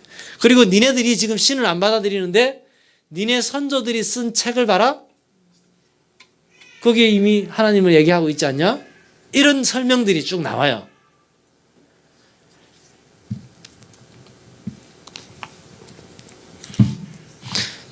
성경은 그런 책이었습니다. 우리가 믿고 있는 성경은 그런 책입니다. 우리가 이해하고 있는 하나님의 나라는, 우리가 받아들이고 믿고 있는 예수는 이 조선왕조 500년 암울한 비극적 현실 앞에서 희망을 찾는 사람들에게, 이게 안으로든 밖으로든, 교회 안으로든 교회 바깥으로든, 그래서 희망을 찾던 사람들에게 면면이 거치지 않고는 돌아갈 수 없는, 그게 성경이었어요. 그게 예수의 하나님 나라에 대한 증언이었어요. 그럼 안에 들어와서 이루어진 거 한번 봅시다. 교회 안에 와서 이루어진 것들. 지금 말씀드렸던 건 교회 바깥에서 이루어졌던 창조적인 운동들이었다면 교회 안에서 이루어졌다. 봅시다. 나라를 잃었습니다. 일제로 나라를 잃은 상태에서 나라를 회복해야 된다라고 하는 큰 운동이 두 가지가 형성이 되죠. 하나는 항일 무장투쟁을 하는 겁니다. 그리고 또 하나의 흐름이 있죠. 그게 뭐죠? 가르쳐서 교육 입국 운동인 거죠. 가르쳐서 이 땅을 회복할 지도자를 키워야 된다. 이 교육 입국 운동은 두 가지로 갈라져요. 이제 대부분의 친일 세력들이 다 교육 입국 운동 노선을 가졌던 사람들. 그러니까 일본에서 인정받는 지도자를 키워가지고 그 조선인에 의해서 조선이 지배를 당하면은 그게 더 온전한 일본이 지배하는 것보다 낫지 않겠냐. 이제 이렇게 해서 35년 이후에 대부분의 이 땅의 지식인들이 다 변절하게 돼요. 그 변절의 중요한 논리죠. 논리입니다. 그걸 끝까지 견제하고 거부하면서 어쨌든 사람을 키우고 다른 세상을 준비하고 그 세상을 우리 삶의 현장에서 만들어 나가야 된다라고 생각했던 큰 흐름이 하나가 있어요. 그게 이제 여러분들 이제 만주 가면 백두산 가고 그러면 맨날 꼭 가는 데 있죠. 우리 민족의 지도자들이 주로 공부했던 데가 있죠. 어디죠? 명동마을이에요. 명동마을입니다. 그리고 한반도 안에서 그런 비슷한 활동들을 했던 운동이 또 하나가 있어요. 대표적인 운동이 있습니다. 또 뭐가 있을까요? 명동학교, 명동마을 이건 잘 아시죠? 그래서 유학자 집안이 그래서 일본의 통치를 거부하고 떠나가지고 만주가 원래 조선 땅이거든요. 떠나가지고 거기서 개척을 해요. 개척을 해서 마을을 이루죠. 아이들을 가르치려고 하는데 선생님을 YMCA에서 불러와요. YMCA 선생님이 내가 교사를 해줄 테니까 내 요구 조건을 받아들여라. 뭐냐? 예수를 믿어라. 예수 뭔데? 여기 예수가 있으니까 설명되고 있으니까 읽어봐라.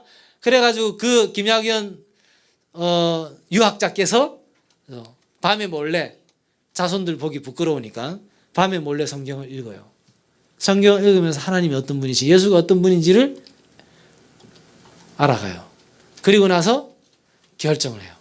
믿어요. 받아들여요. 그리고 앞으로 우리 집안은 다 예수를 믿고 우리 아이들은 이 선생님 가르침 안에서 자란다. 이게 명동마을의 시작이에요. 나중에 당신도 목사가 되시죠. 됐습니다. 그 운동이 하나. 그 다음에 이 정주 땅이라고 하는 데서 있었던 운동이 있죠. 뭐죠? 오산학교. 오산학교. 남강 이승훈 선생이.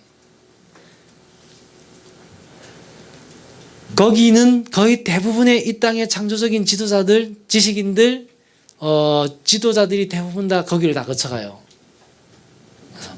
유영모 선생, 함석헌 선생 같은 사람. 거기 교사로 계셨고, 교장으로도 계셨고, 유영모 선생님 교장으로도 잠깐 계시고, 남강 이승훈 선생, 조만식 선생님. 이런 사람들 다 거기를 거쳐갔던 사람들이에요. 자, 이 공통점을 찾아봅시다. 오산학교는 용동마을이라고 하는 걸 기초로 해요. 토대로 합니다.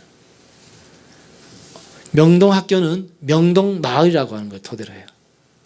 여기서 중요한 거는 서로 살리고 돕는 삶, 자치, 자족, 자립을 구현하는 마을 공동체 운동과 교육 운동을 함께 한다는 거예요.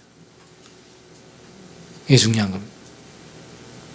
세상 정사와 권세, 당신은 일제의 통치이겠죠. 세상 정사와 권세에 의해서 만들어지는 삶의 양식을 거부하고 그 통치를 거부하고 자치 우리가 스스로 우리의 신앙 고백에 기초해서 우리가 스스로 다스리는 마을을 만들어내는 거예요. 그 마을을 만들어내는데 중요한 역할을 하는 게 학교입니다. 교육이에요. 신념이 명확한 집단은 반드시 자기 아이들을 그 신념에 의해서 가르치는 운동을 하게 되어 있습니다. 세상과 특별히 다를 게 없기 때문에 국가에 보내나 국가교육기관에 보내나 우리가 하나 특별히 다를 게 없기 때문에 안 하는 거예요. 교회사 속에서도 신앙의 신념이 명확한 집단들은 자기 자녀들을 자기의 신앙 고백에 기초해서 키우겠다라고 하는 것을 굉장히 중요하게 생각합니다. 신대륙을 찾아서 떠날 때 사람들이 그 당시는 신대륙에 사람이 들어오는 게 노동력이기 때문에 신대륙에 먼저 정착한 사람들이 이렇게 유럽에서 나오면 한 배의 사람들이 엄청나게 타고 올 거 아니에요. 그러면 우리한테 와라 이렇게 높아요. 가치가 높아요. 근데 갈 때 요구 조건이 있어요. 내가 걸로 갈 테니까, 우리가 걸로 갈 테니까 뭐를 보장해달라. 그 사람들이 요구하는 두 가지가 있었어요. 뭘까요? 하나는 폭력에 참여하지 않겠다는 겁니다. 폭력에 참여하기. 국가의 의무를 다른 방식으로 하겠다는 거예요. 그게 하나가 있었고요. 또 하나가 뭐가 있을까요? 그게 뭐냐면 교육과 관련된 자치권을 달라는 겁니다. 우리 아이들을 우리가 키우겠다는 거예요. 교회사 속에서 일어났던 운동이든 우리 조선의 역사 속에서 일어났던 운동이든 지켜야 할 게 명확한 집단들, 지금 지배되고 있는 가치 질서와 다른 가치 질서를 명확하게 가지고 있는 집단들은 똑같은 입장을 취하게 되어 있습니다. 그리고 그 형태가 중요한 형태의 반복이 일어나요. 이게 뭐냐면 삶의 자치와 자립과 자족을 상호 부조하는 삶으로 만들어내는 겁니다.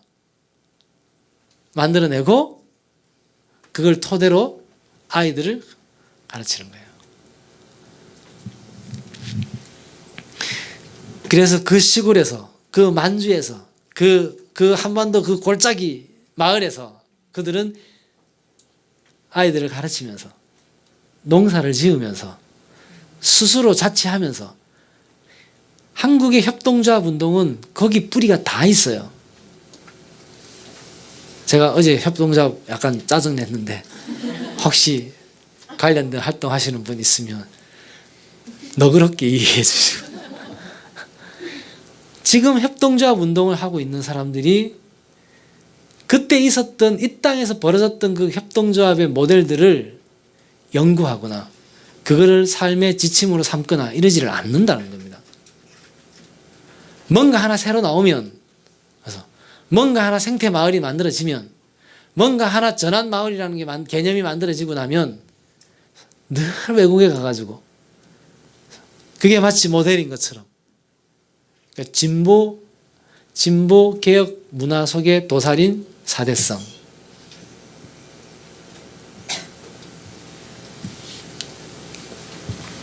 이게 왜 중요하냐면요.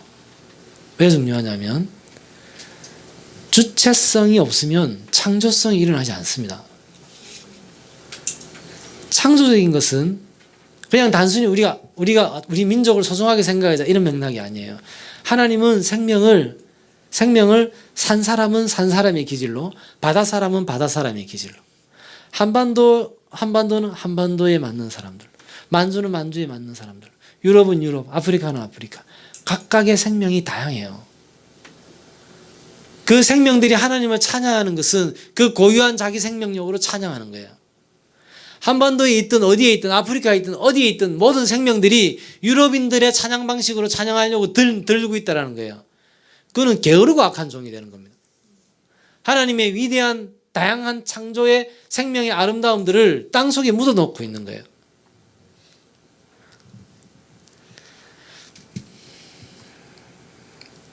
그러니까 기회주의와 기만이라는 게 사회적 처세의 가장 중요한 지혜가 되어버리는 겁니다.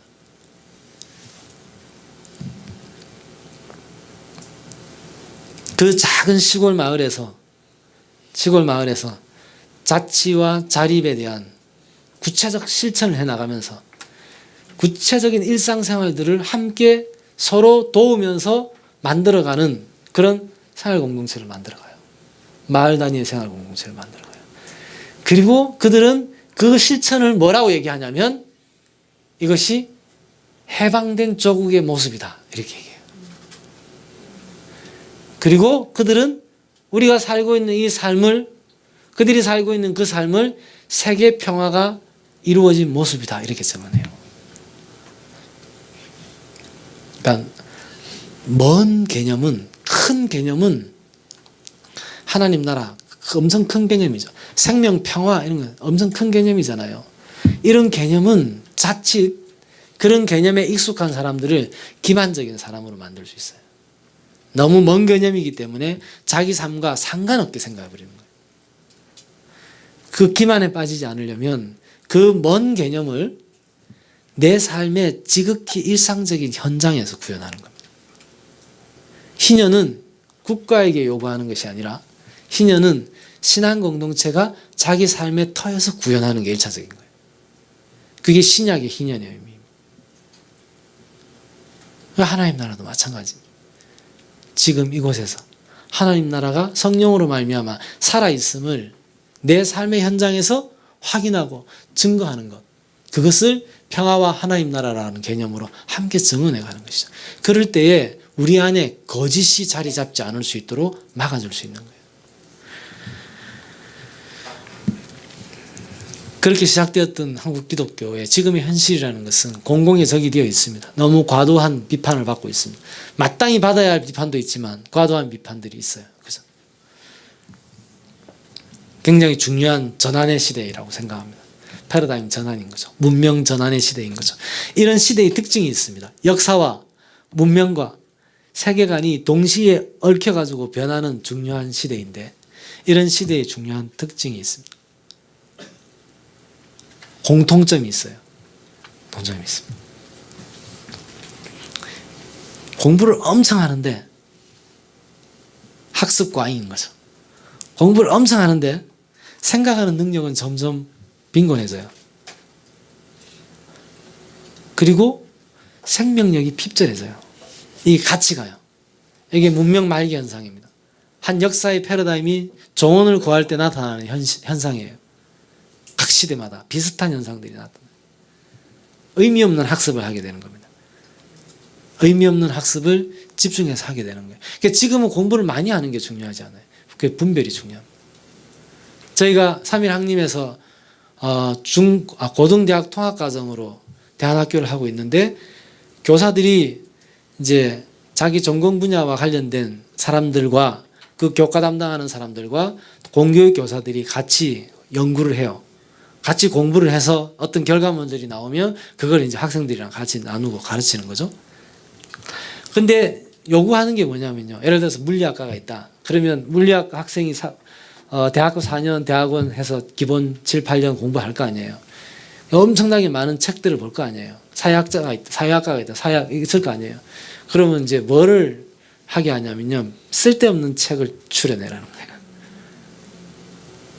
그 권위 체계를 형성하기 위해서 많은 커리큘럼과 시간이 요구될 거 아니에요. 너무 금방 학위 따면은 학위 주는 사람이 좀 그렇잖아요. 필요해요, 이게. 우리 공부를 그 영역에서 하다 보면 필요 없는 것들이 반복되고 있다는 걸 분별할 수 있겠죠. 이런 걸 일단 추려내보라는 거예요. 나도 신학을 전공했는데 그래서 신학을 7년을 공부를 했는데 그래서 추려낼 게 너무 많아요.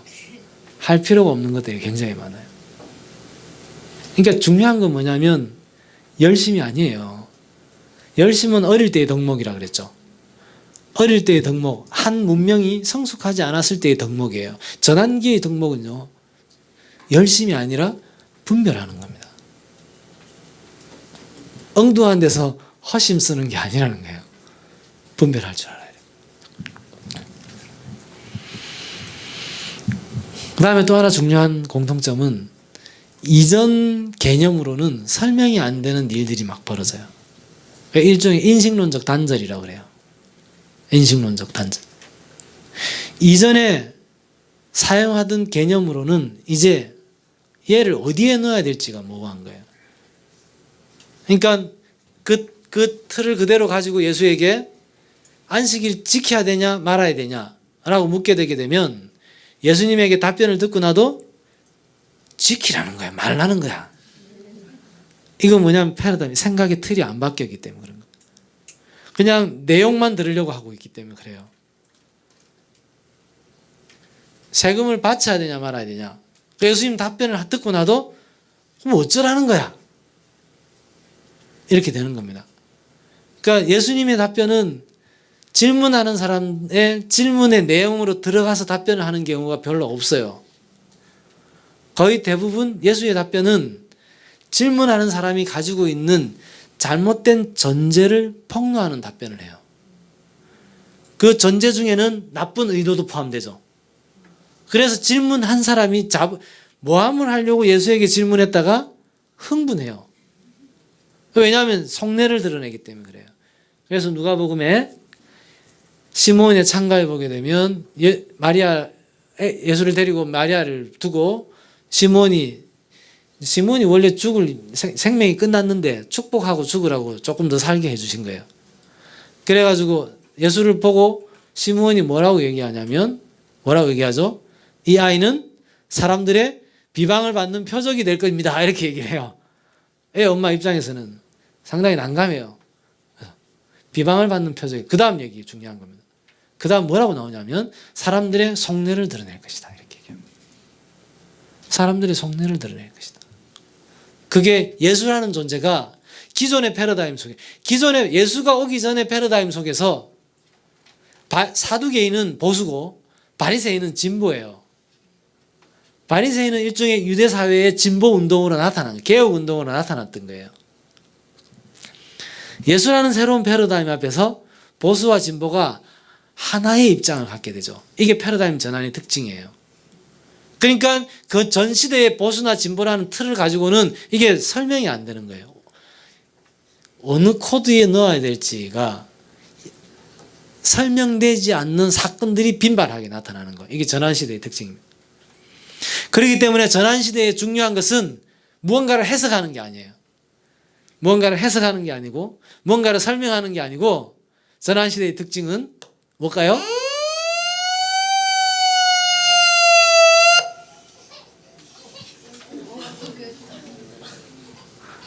전환시대의 중요한 특징은 그렇게 사는 거예요. 그렇게 사는 겁니다. 새로운 개념은 황혼쯤 될 때에 어두움이 짙을 쯤에 개념은 창출되는 거예요. 이게 해겔이라는 철학자가 했던 말이에요. 이성은 지혜의 올빼미. 그래서 지혜를 상징하는 거예요. 절대 이성이라고 하는 그걸 굉장히 중요하게 사유하는 철학자임에도 불구하고 그 이성의 기능이라고 하는 것, 이성의 역할이라는 것은 삶의 구체적인 변화를 한참 지나고 나서 겨우 설명해 줄 수 있다는 거예요. 전환시대에 뭔가 개념을 가지고 싸우려고 하지 마시고 전환시대에 중요한 것은 단순해요. 그리스도의 복음, 그리스도가 우리에게 어떻게 살라고 하는 말씀들은 아주 단순해요. 그 단순한 삶을 그냥 그렇게 사는 게 중요해요. 그냥 그렇게 살아내는 것 중요한 거예요. 그게 전환시대에 중요한 거예요.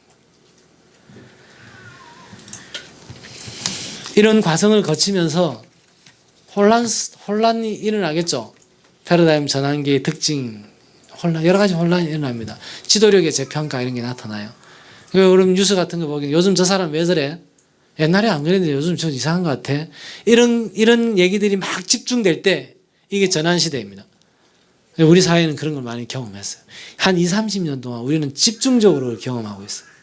특히 한국교회 소위 복음주의 운동에 한 20, 30년 전에 중요한 지도자로 활동했던 분들, 많은 분들이 그래서 한 20, 30년 상간에 저 사람 요즘 왜 저러는 거야?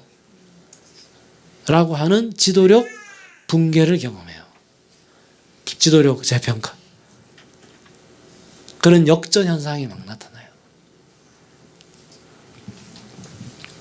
하나님 나라를 증언하는 삶은 이런 거대한 전환의 성격들, 그 속에서 우리는 분별할 수 있는 역량들을 키워가는 겁니다. 분별의 영, 분별의 능력으로 오시는 성령을 이해하는데 그 성령을 자꾸 어떤 뭔가를 분별하는 데서부터 시작하는 게 아니라 지체들과의 일상적 사귐에서 성령에 익숙해져야 된다는 겁니다. 성령에 익숙해지고 나야지 시대적 사태에 대한 분별이 가능해질 거 아니에요. 왜냐하면 그 성령과 이 성령이 같은 분이거든요. 그러니까 간혹 이렇게 무협지나 이런 거 보게 되면 산속에 계신 도사인데 제자가 세상에서 지금 막 벌어지는 일을 막 걱정을 가지고 어떻게 할까 올라와가지고 막 한참 설명하는데 다 알고 계시죠? 산중 바깥을 나가지 않았는데 세상을 다 안다. 그러죠? 그 선생들 얘기를 들어보면 그런 일들이 많이 있어요. 근데 여러분 혹시 여러분들의 스승들 가운데 그런 분들이 계신지 모르겠어요. 나하고 만난 지는 10년이 지났는데 나는 내 10년 동안의 삶의 여러 가지 번뇌를 가지고 찾아갔는데 그분은 나를 다 알아. 이런 거 경험해 보셨나요? 우리는 그런 사귐이 회복돼야 돼요. 그런 사귐이 회복돼야 돼요. 스승이 사라진 시대, 그는 스승이 불행한 것이 아니라 제자들이 불행한 겁니다. 우리 시대의 몫이에요. 전환시대가 가지고 있는 아픔이기도 해요. 왜냐하면 그 지도력이 재평가되는 과정을 겪기 때문에. 저는 대학 졸업하면서 제가 대학교 때 그렇게 이렇게 착하게 살지 못했었기 때문에 질풍노도의 시기를 보냈었기 때문에 제가 이제 졸업을 앞두고 꽃다발을 갖다 주고 싶은 선생님이 있으면 좋겠다는 생각이 들었어요. 그러니까 스승 없는 제자의 비참함을 느낀 거예요. 그래가지고 내가 선생님한테 졸업식 날 꽃다발이라도 한 분 갖다 드렸으면 좋겠다. 이런 마음으로 선생님들을 쭉 떠올렸어요. 떠올렸는데 제가 함께 하고 있는 후배들, 그 당시에 제 입장에서 후배들 부끄러워서 도저히 못하겠어요. 내 양심이 거리끼는 거죠. 그거는 꽃다발 갖다 줄 선생님이 하나도 없다, 우리 학교가 그 모양이다, 이걸 말씀드리려고 하는 게 아니라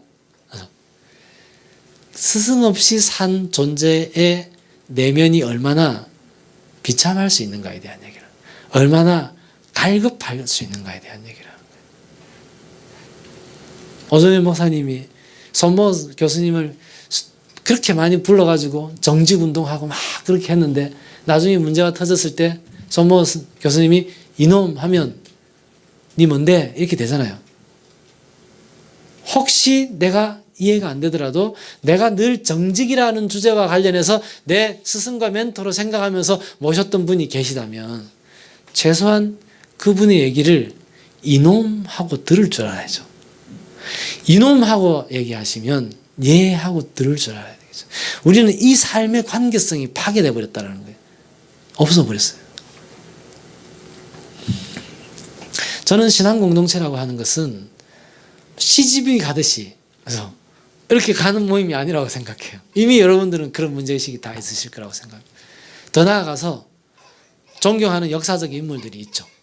그래서 존경하는 이 땅, 이 결례를 지키기 위해서 초계와 같이 자기의 삶을 바친 사람들이 있습니다. 그 위인들을 존경하는 마음을 가지고 옆에 있는 지체를 존경해요. 저는 진심으로 제가 함께 지내고 있는 저희가 밝은 누리입니다. 이름이 바뀌었거든요. 아름다운 마을 공동체에서 바뀌었어요. 제가 말씀을 안 드려가지고 여기 아름다운 마을 공동체로 나왔는데 밝은 누리로 바뀌었는데 함께 살고 있는 밝은 누리 친구들을 한 번씩 떠올리면서요. 제가 위인전기를 입고 느끼는 것과 같은 느낌과 감흥을 받아요. 저는 참으로 제 함께 있는 지체들을 존경해요. 그냥 좋은 말로 존경하는 것이 아니라 이런 겁니다. 법정 스님이 돌아가시면서 내가 많은 책을 쓰고 많은 가르침을 했는데 부끄럽다. 그래서 내 책을 전부 절판시켜달라. 내가 많은 거짓말을 한 것 같다. 이렇게 이제 나름 선승의 화두를 던지고 떠나죠. 그래서 그러면 그 얘기를 듣고 나면 우리는 어떻게 반응하죠? 무소유 책을 더 사잖아요. 이렇게 훌륭하신 분이 돌아가시면서 이렇게 되는 거예요. 그래서 법정 스님이 돌아가시기 직전에 깨달았던 그 깨달음을 이미 출가하면서 깨달은 스님들이 계세요. 그러니까 우리가 법정의 그 개념이 정말 이해가 됐다, 깨달아졌다라고 한다면 우리가 법정 마지막까지 훌륭하신 분이네 이렇게 가면 안 되고 내 시야가 바뀌어야 돼요. 이름 없이 빛도 없이 수행하고 있는 스님들로 눈이 바뀌어야 돼요. 더 나아가서 출가하지 않고 밭에서 평생을 수행하며 살고 있는 할머니들, 할아버지들이 계세요. 평생을 시장에서 좌판에서 자기 삶을, 생명을 살리며 살아온 이름 없는 빛도 없는 할머니들, 할아버지들이 계세요. 위대한 민중으로 눈이 돌려져야 되는 거죠. 이 변화가 발생하지 않고 이 일종의 사관의 변화가 되는 것이고 세상을 이해하는 주체의 변화를 만들어내는 거예요. 이런 변화가 나타나지 않는 것은 전부 뭐예요? 개인이 법정 스님 그 말 하시는 바람에 자본이 무소유를 통해서 더 많이 정치가잖아요. 그러니까 그 선승의 깨달음도 자본의 작동 방식 앞에서는 무기력해인 거예요. 차라리 그 깨달음이 정말이었다면, 그리고 자본의 작동 방식에 대한 긴장이 있다면 차라리 그 말 안 하시고 돌아가시는 게 나아요.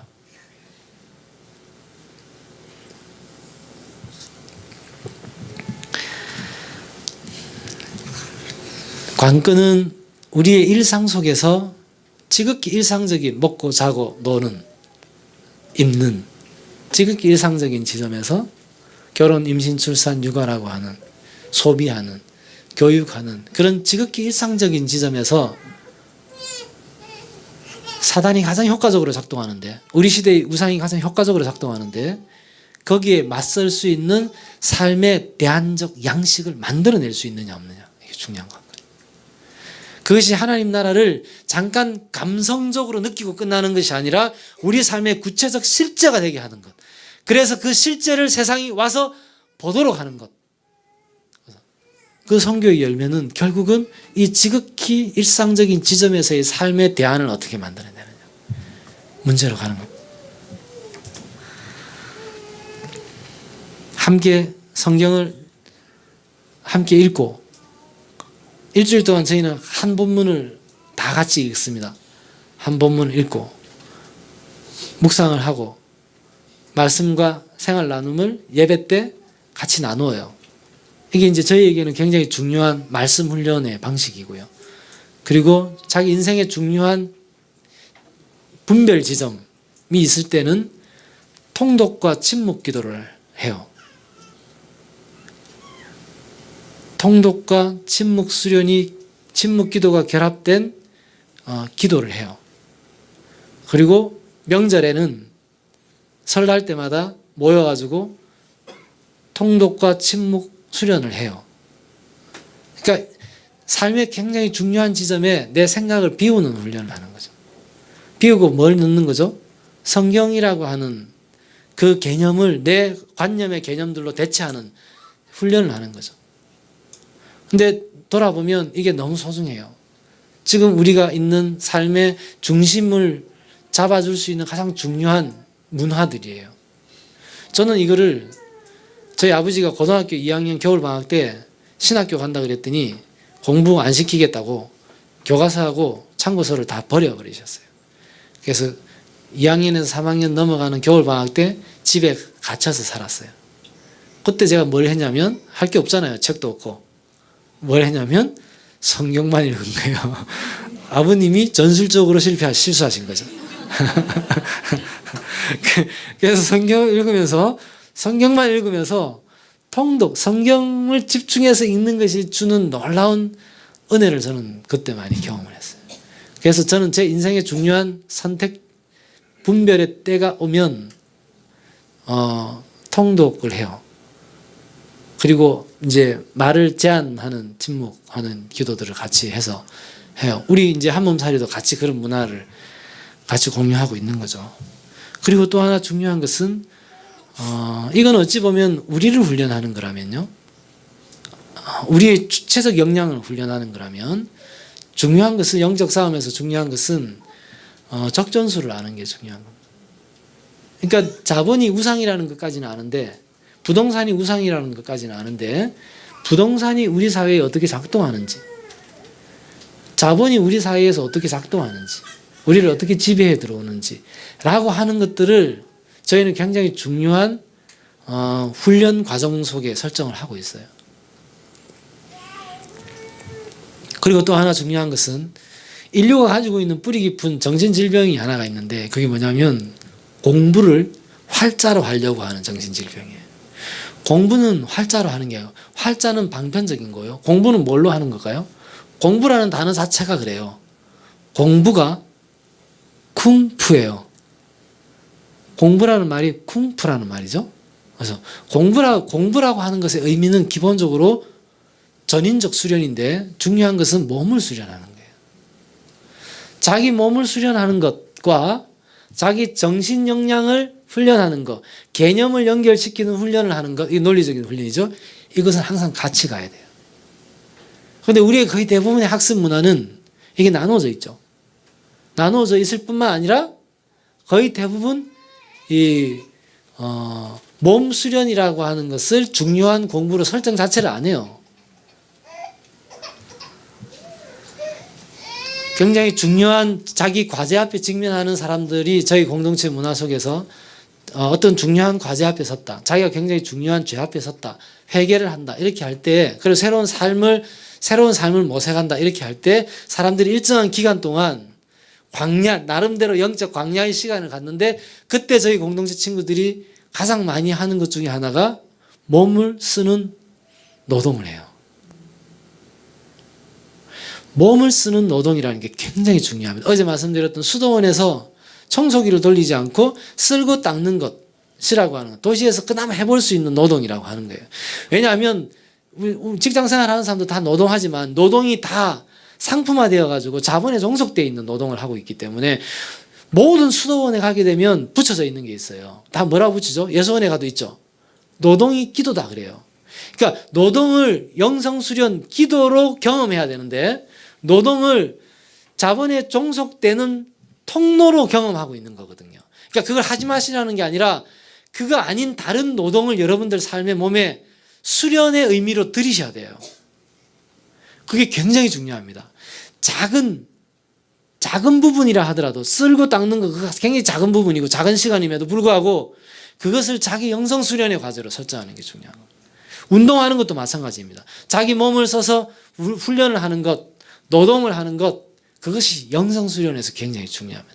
그래서 저희는 3일 학림에서 과목이 철학수신이라는 과목이 있어요. 철학수신이라는 과목이 뭐냐면 철학과 몸 수련을 같이 하는 과목이에요. 몸을 수련하는 것과 철학을 공부하는 것을 같이 해요. 이게 전인적인 수련이에요. 개신교는 불행하게도 이 문화를 거의 다 잃어버렸어요. 가톨릭은 그래도 수도원 문화가 있기 때문에 수도원은 기본적으로 자족하는 문화이기 때문에 거기서 기본적으로 노동이라고 하는 걸 중요하게 생각합니다. 그래서 수도원 전통에서 노동이 기도라고 하는 그것이 이어질 수 있었던 거예요. 근데 개신교는 이걸 다 잃어버렸어요. 여러분, 몸이 병들면 정신이 건강해질 수가 없어요. 몸과 정신은 함께 어울려 있는 겁니다. 함께 깨어나야 됩니다. 어떻게 하면 그걸 회복할 수 있는가? 중요한 문제입니다. 도시에서 공동체를 하면서 당연히 도시에서의 공동체의 성숙이 이루어지면 질수록 도시 문명의 한계를 발견하게 될 거예요. 지금보다 훨씬 더 많이 지금은 개념적으로 발견하고 있다면, 이해하고 있다면 이제는 구체적으로 실존적으로 경험하게 될 거예요. 이 지점에서 새로운 소명이 주어지겠죠. 그 소명이 옛날에는 도시에서 그걸 깨달은 사람들이 대부분 농촌으로 가버렸어요. 대부분의 공동체들, 농촌에 있는 공동체들이 다 도시에서 시작해서 농촌으로 가신 분들이에요. 저는 조금 더 지혜로울 필요가 있다고 생각해요. 선교 전략적으로, 공동체 선교 전략적으로 약간의 편향이 발생했었다라고 생각해요. 물론 그거 자체가 굉장히 소중한 선택이었지만 중요한 것은 생명은 농촌, 도시라고 하는 삶의 순환 속에서 살아가는 거예요. 생명은 밭에만 있는 게 아니라 그 밭에서 키워진 생명이 밥상에서 사람 생명에게 먹히는 것이 함께 있는 거예요. 그 먹었던 사람이 똥을 누고 오줌을 넣어가지고 나오는 배설물 그것이 다시 밭으로 들어가는 거예요. 그러니까 생명은 하나님의 창조 질서는 생명 순환이에요. 그러니까 도시에 있을 것이냐 농촌에 있을 것이냐라고 생각하지 마시고 생명 순환의 삶을 어느 곳에 있든지 어떻게 순환의 삶을 회복할 것인가 이렇게 접근하시면 돼요. 이게 중요합니다. 그렇게 되게 되면 너와 나의 삶도 순환이 돼요. 삼위일체를 설명하는 가장 중요한 개념이 상호순환이라는 개념이에요. 이거 아주 이른 초대 교부 시대 때 만들어진 개념이에요. 상호순환, 상호침투한다 이런 개념이에요. 중요한 겁니다. 지체들과의 사귐도 상호순환이에요. 팔과 다리, 달리기를 하는데 팔이건 다리건 다 앞으로만 가 있으면 뛰지를 못해요. 그래서 순환한다는 건 뭐냐면 오른팔이 앞으로 갈 때 왼팔은 뒤로 가줘야 돼요. 그래서 생명의 온전함이라고 하는 건 팔의 은사와 오른팔의 은사와 왼팔의 은사가 달린다라고 하는 덕에 맞게 돌아가고 있느냐. 그래서 은사론에 얘기할 때 덕에 대한 얘기를 하죠. 이 덕이에요. 덕이라고 하는 것은 지금 우리에게 윤리적 개념으로 인식되고 있는데 덕의 원래적인 의미는 뭐냐면 도토리가 참나무가 되는 덕이 있다 이렇게 얘기하는 거예요. 도토리가 가지고 있는 참나무가 되는 그 잠재성, 잠재력 이걸 덕이라고 얘기하는 거예요. 그러니까 한몸 지체론에 대한 얘기를 하면서 은사와 관련된 얘기를 하면서 덕을 얘기하는 게 바로 이 맥락이에요. 그러니까 당연히 오른팔이 달린다라는 소명 앞에서 오른팔 왼팔이 다가 있는 건 덕이 없는 거예요. 그 생명의 순환에 맞지 않는다라는 거예요. 왼팔이 뒤에 적절하게 가지고 있어야 됩니다. 그게 바로 교회의 덕, 온몸의 덕이라고 얘기하는 겁니다. 피가 오른팔에 너무 쏠려 있으면 안 되죠. 오른팔과 왼팔이 함께 가 있어야 됩니다. 나이가 들게 되게 되면 미세혈관으로 피들이 잘 안 가잖아요. 그죠? 그 생명, 이 몸에라는 육체적 몸의 덕이 훼손되고 있는 거예요. 그걸 어떻게 원활하게 만들어주고 있는가? 이런 겁니다. 이렇게 생명의 관점에서 이해하게 될 때에 윤리의 문제와 건강의 문제, 그래서 교회론의 문제는 다 하나예요. 여기서의 깨달음이 여기서의 깨달음과 지혜를 함께 줄 수 있는 거죠. 신학, 철학, 역사, 몸 수련, 마음을 닦는 것, 노동과 기도, 이것이 하나된 훈련 문화, 양육 문화, 이런 것들을 만들어내는 것이 생활 영성, 철저한 제자들을 구현하는 데 있어서 굉장히 중요하다고 생각합니다.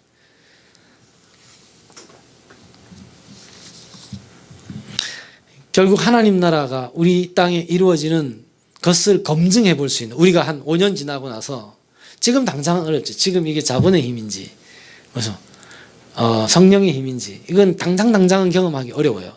그러나 이거를 시간 단위로 길게 두고, 즉 역사적 관점에서 보면 보여요. 그래서 역사가 중요하다는 겁니다. 그러니까 지금 내가 성령에 사로잡혔는지는 모호할 수 있으나 1년의 삶을 돌아보게 되면 자본이 나를 거쳐갔는지 성령이 거쳐갔는지 명확해져요.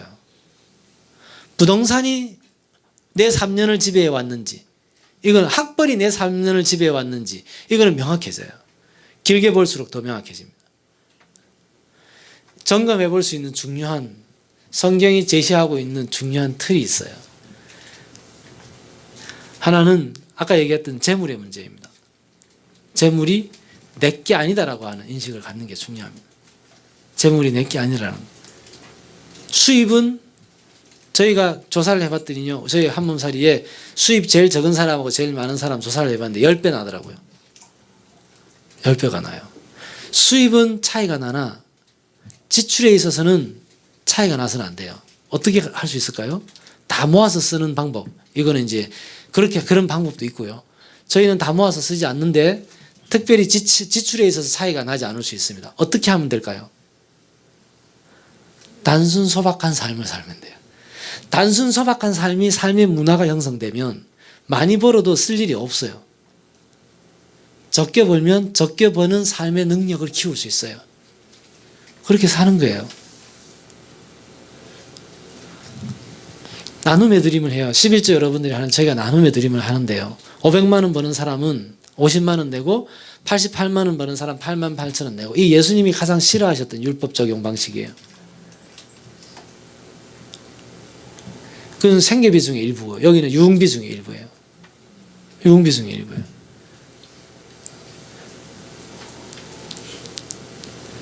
(11조는) 구약의 율법이었는데, 세제였는데, 지금 신약시대의 11조의 의미는, 그런 방식으로 지키는 게 돼서는 안 되겠죠.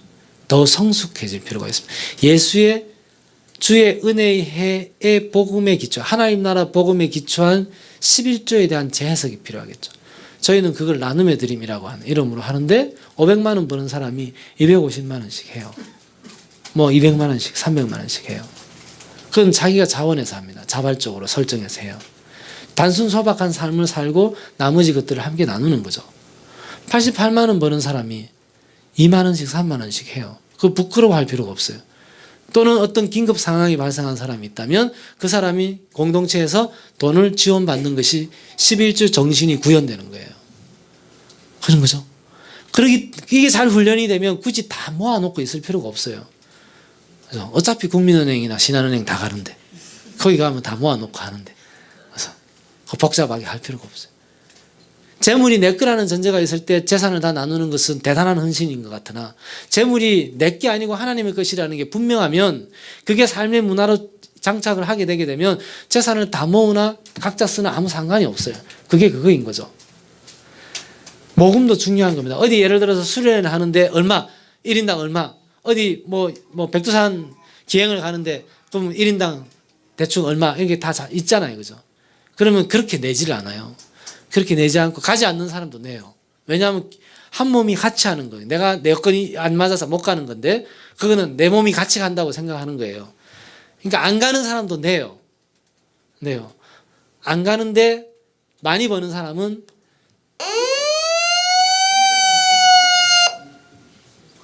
더 많이 내고 적게 버는 사람은 더 적게 내고 이렇게 하는 거죠. 그러니까 이런 것들을 통해 가지고 재물이 내게 아니라는 것을 관념으로만이 아니라 일상의 문화로 자꾸 축적해 가는 게 중요합니다. 지나놓고 보면 돼요. 우리 문화는 어떤 문화를 만들어 가고 있는가. 그건 선명하게 나타날 수 있어요. 그 다음에 또 하나가 권력의 문제입니다. 국가의 문제예요. 권력의 문제. 이거는 질서와 일치를 어떻게 만드느냐. 아까 말씀드렸던 거죠. 우리는 우리 안에 일치와 질서를 어떻게 만드느냐. 제가 여러분들 자료집 뒷부분에 보고 김영건 목사님이 쓰신 글을 이렇게 보고 아까 유영석 목사님하고도 얘기를 나눴는데 대부분의 한국 교회 개혁적인 교회들이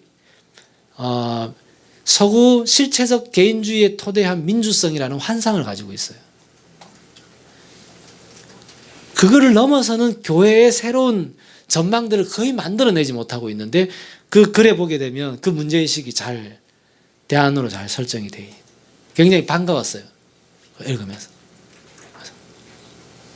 교회는 은사적인 의사결정을 하는 것이지 n분의 1로 결정하는 게 아니에요.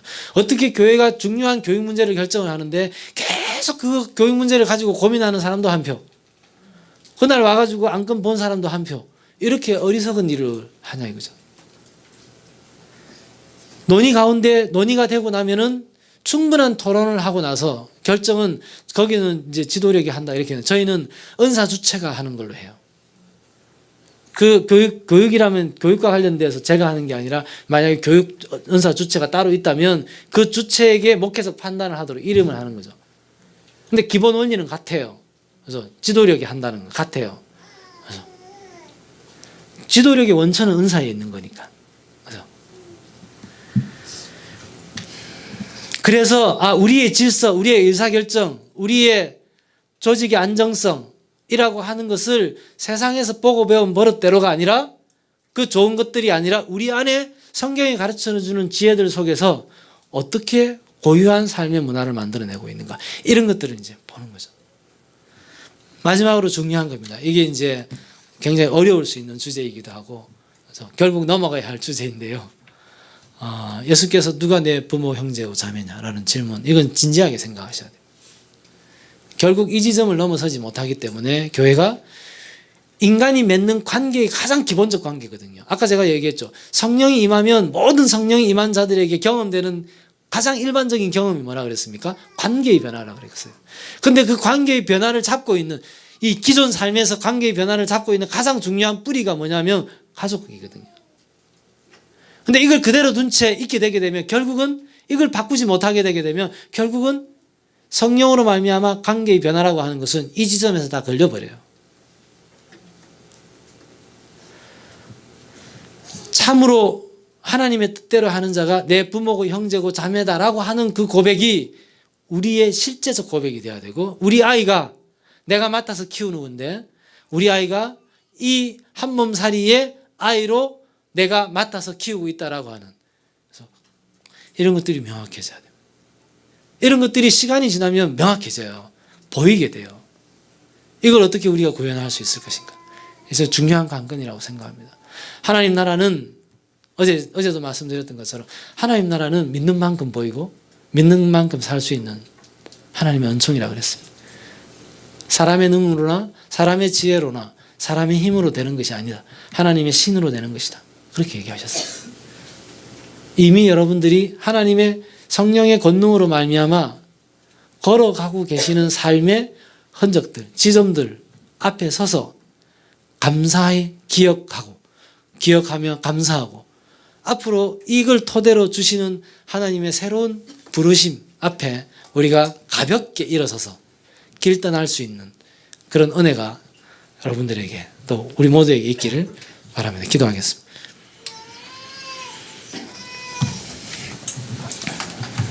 사랑의 하나님, 오늘도 말씀을 통하여 우리의 삶을 돌아보며 이 땅의 역사를 돌아볼 수 있는 은혜를 주신 것을 감사합니다.